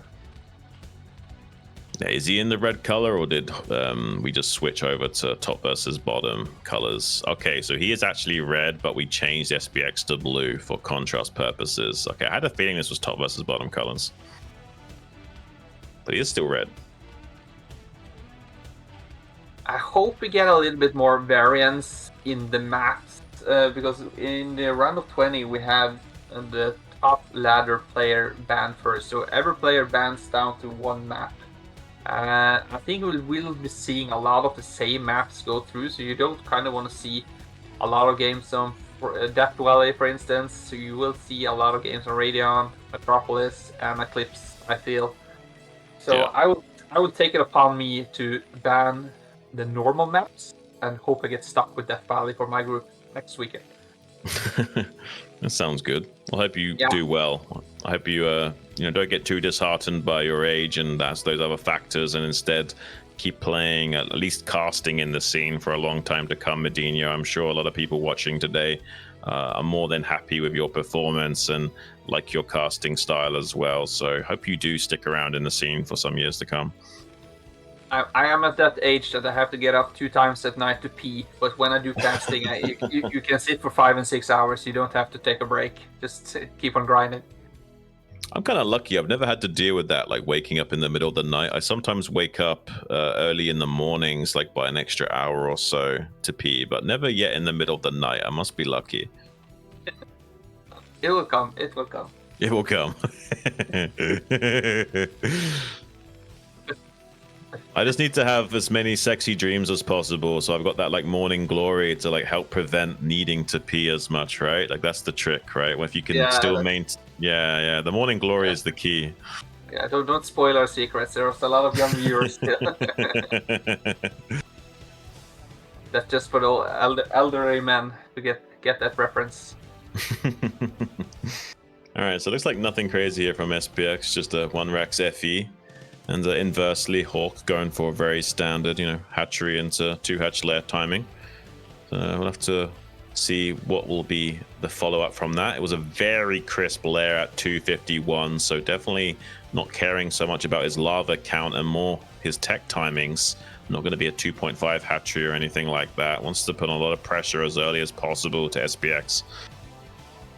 Yeah, SPX is sneaking out a couple of Marines here. I think just waiting with the SCV to see the number of Zerglings, and usually these days you see they will make 4 Zerglings, so to prevent that early push, because a lot of Terrans are starting to attack with their first 4 Marines. To be honest with you, even with the 4 Zerglings, you're not safe. Like, as long as the Terran micros well and targets the individual Zerglings, they can still win 4 versus 4. Yeah, especially if you can keep the SCV alive as well. Right, right. I'm fine with that. He can take over for me if he wants. I'm really sleep deprived. I can barely keep focus.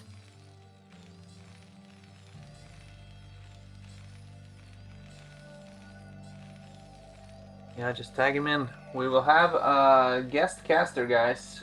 Crossy wants to come and talk to us about TVC, because we don't know we don't have that knowledge at his level. Yeah, Crossy's a very insightful guy. He knows the game very in depth. Yeah, me and Shun, we just build stuff and hope it works.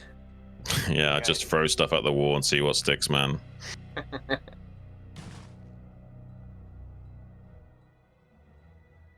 Kind of interesting to see that SPX, he decided to not go for a wall as well. You can see a lot of players, especially in the pro scene, they decide to make a wall, and we see a small move out here from XPS, but I'm not sure there will be in time for the sunken. He might be able to sneak behind the he might just barely make it. I mean, there's not that many links, so he can put damage onto these links and the sunken simultaneously. The sunken will finish up with 100 less HP as well, so he actually can put enough damage onto that to make it a one shot. He's targeting it too much though. I feel like he should have let it finish and then finished it off. Bit of a miscalculation there from SPX. He could have killed some drones or Zerglings while waiting for the sunken to finish, then one shot it after it finished morphing.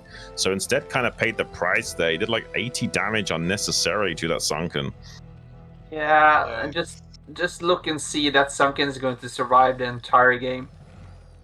This was such a greedy play from SPX. If it worked, it would have been a gamble for him, but seems like SPX was going for +1 4x or 5x, so he doesn't have enough Marine count, but he moved out with 6 Marines, and now he only has like 4 Marines back at home. So Hawk is going into a really nice late game, nice mid game here. Yeah, and you can see the 2.5 hatch as well. Oh, crazy Zerg.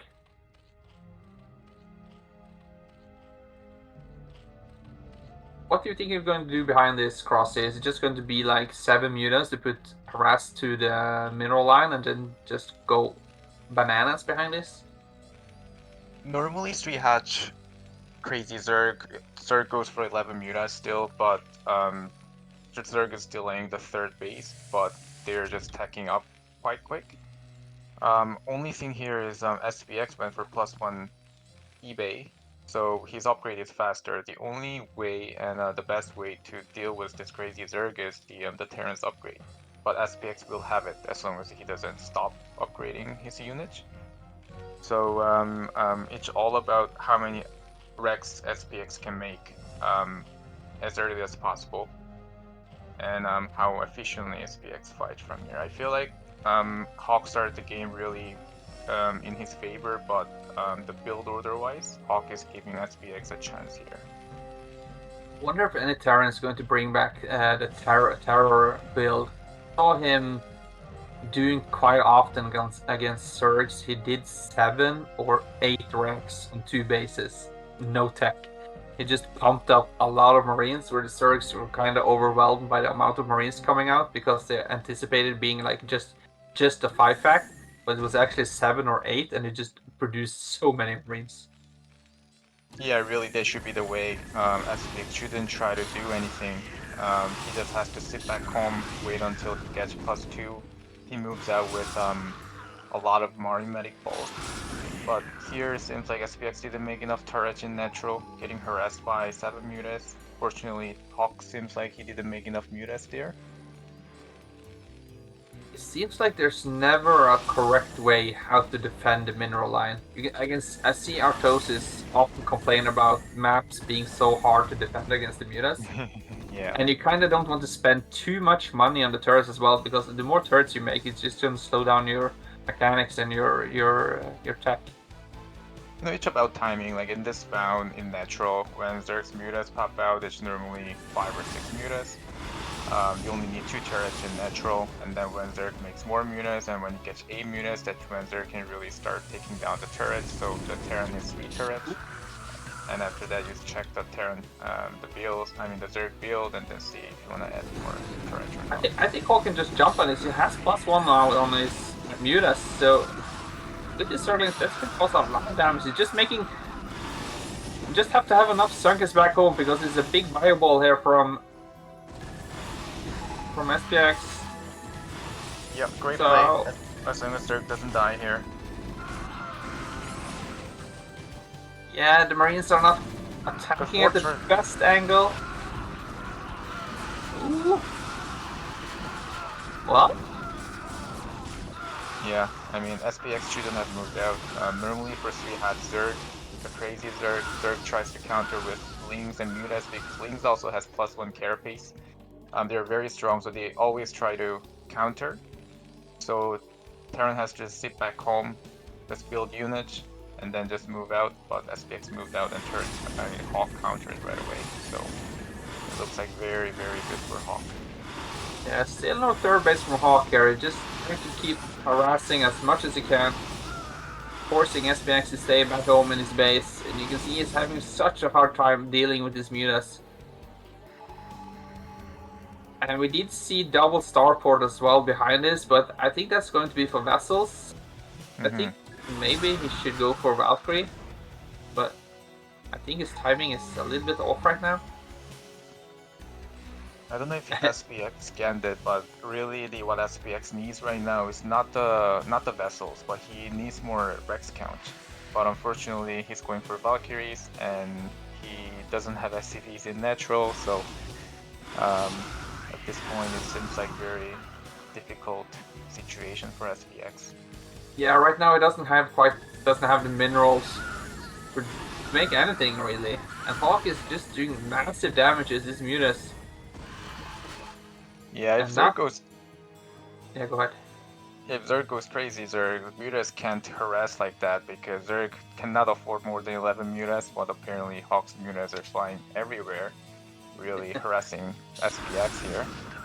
Yeah, he's not giving SPX enough time to rebuild his turrets, and he's just constantly keeping his SCVs in the low 20s. And almost looks like it's just going to be a lot of Zerglings here, because he has +2 carapace on the way as well. So in this situation, as a Terran yourself, what would you do here? I will kind of just have to stay back at home, but if you're feeling between a hard place and a rock, kinda, where you want to attack but you can't, and the longer you stay back home, you're just buying Hawk enough time to get his upgrades up, and you can see there's not much you can do against this. Yeah, normally Zerg doesn't want to lose those Mutas, but this is how far Hawk is ahead right now. I'm not sure what Terran's upgrade here, but Hawk's +2 carapace will probably be about to finish. So when the Ultras pop out, it will be +4. And when Zerg goes crazy Zerg, Terran doesn't want to fight if the upgrade differential is +3 or more, because Ultras will never die. But when the +4 finishes for Ultra, oh yeah, he also loses a Valkyrie. So yeah, when the Ultra +4 finishes, Terran's +2 probably it's not going to finish. So it's gonna be a very difficult timing when the Ultras pop out for SPX. Yeah, and the Ultra timing is pretty good as well. He was making Ultras, so they would spawn just at the right time with the carapace being done. So he should be having +4 and 1 attack on those Ultras.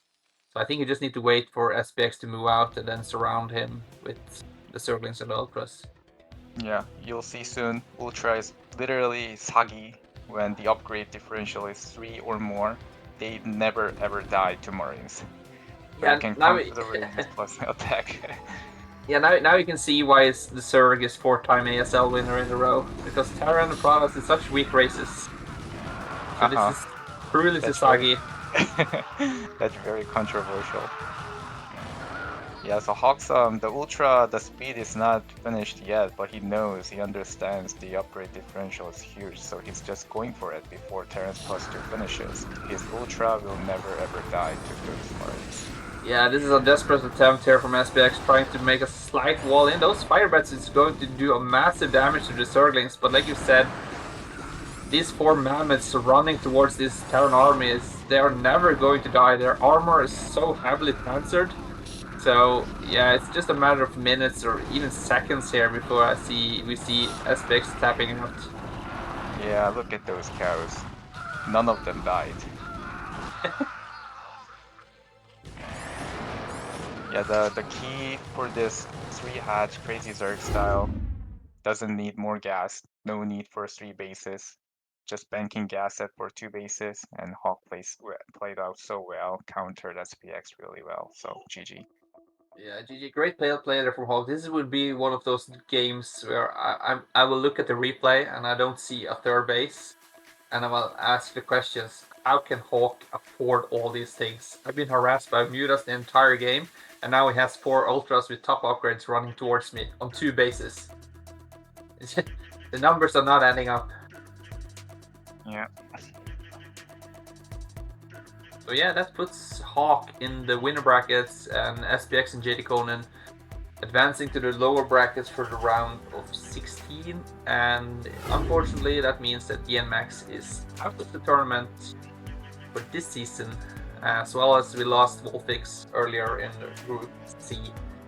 So yeah, it's going to be an interesting round of 16. It's definitely going to be packed with great players, such as yourself, Cross. Congratulations for moving on.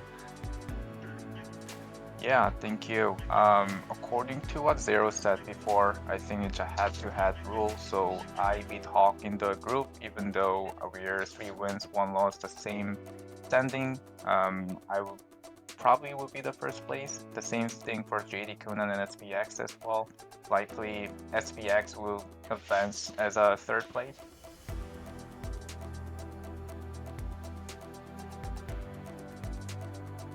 It's going to be tough for me next Sunday if I manage to move on.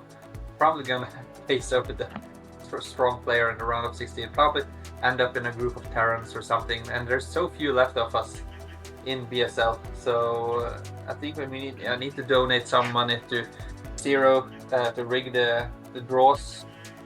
Something. I will always get stuck in a massive Terran group, so we just have to wait and see. Yeah, There's good so luck many... for your. Yeah, go ahead. Sorry, I was going to say good luck for your BSL games for next week.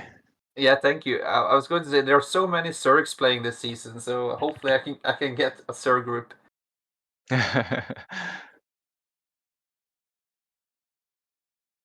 So yeah, that's it for today, guys. We will be back next Saturday for Group B, and on Sunday we will have Group D. I believe it was, yeah. And of course, BSL couldn't be what it is without our fantastic sponsors. We have Liquid Nazgul and Liquid Steve that reached deep into their pockets and found some leftover cash from their careers, which means that us old guys can keep grinding and fighting on for the game we love. And of course, we have also Roostbrain sponsoring, and we have T1 Dragon, the 2v2 Pro League, and LML, and the BSL Gold supporters, with Sierra RVT being a massive supporter for I don't know how many seasons in a row. He's been donating so much. I'm starting to fear if Sierra RVT have children, there's going to be no inheritance for them because Sierra RVT is putting all his money into BSL. Yeah, thank you so much, everyone. Every sponsors, every viewers supporting BSL. As a player myself, really appreciate your support to keeping up this community, and we're looking forward to another BSL matches for next week.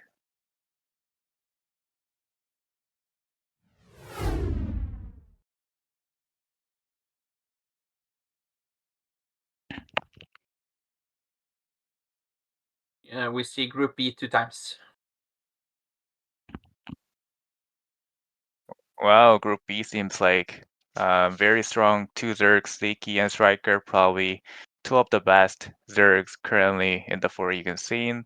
Dragon, his PvZ is always strong and very solid, very micro-oriented, and we have some Ros and Tac underdog who can always take a game out from anyone in the group. So it looks like a very, very tough group, but it seems fun as a Zerg. Watching ZVP is always a pleasure.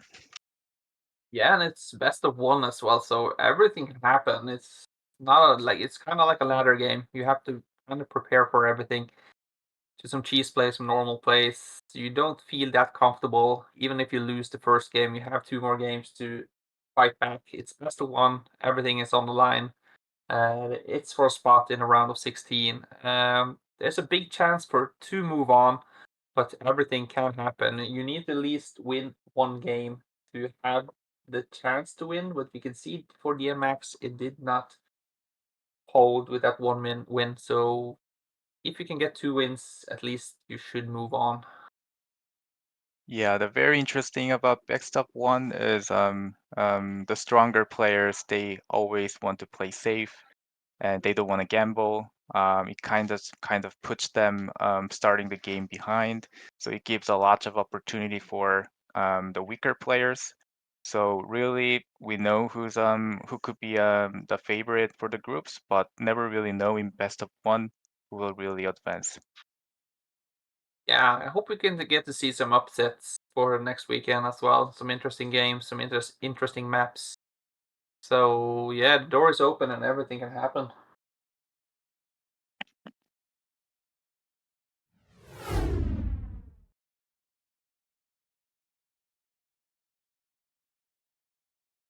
So yeah, get rest, everyone, for sleep for a week, well rested.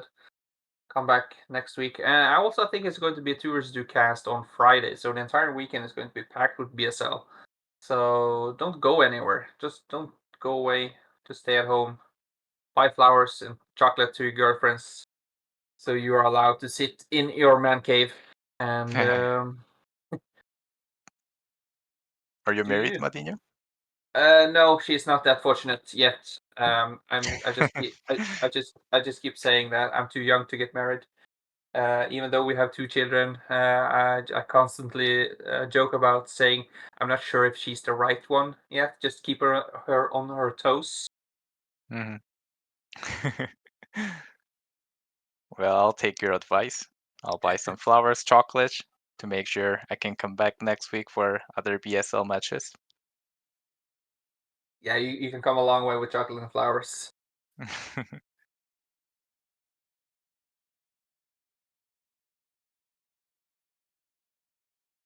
Yeah, we have some patrons that we forgot to thank, and of course you are not forgotten. We do remember you, and yeah, some big thanks to all of those, and especially at the Wolf of Wall Street. We have Andrew as a soul, 200 a month. We have My Fleeting Dream at $100 a month. We have Striker who's playing next week at the $50 a month, and to Apocalypse at the $30. And the Bombastic Majors, we have Shimin Gypsy. Oh, I made it smaller. 1 second. Chausu, Madinho, Steven Robertson, KG, and Elmel, and Niklas Schuler. And to all the others, big thank you. And we hope you have enjoyed these last 4 hours of our lives together. And see you next weekend. See you guys.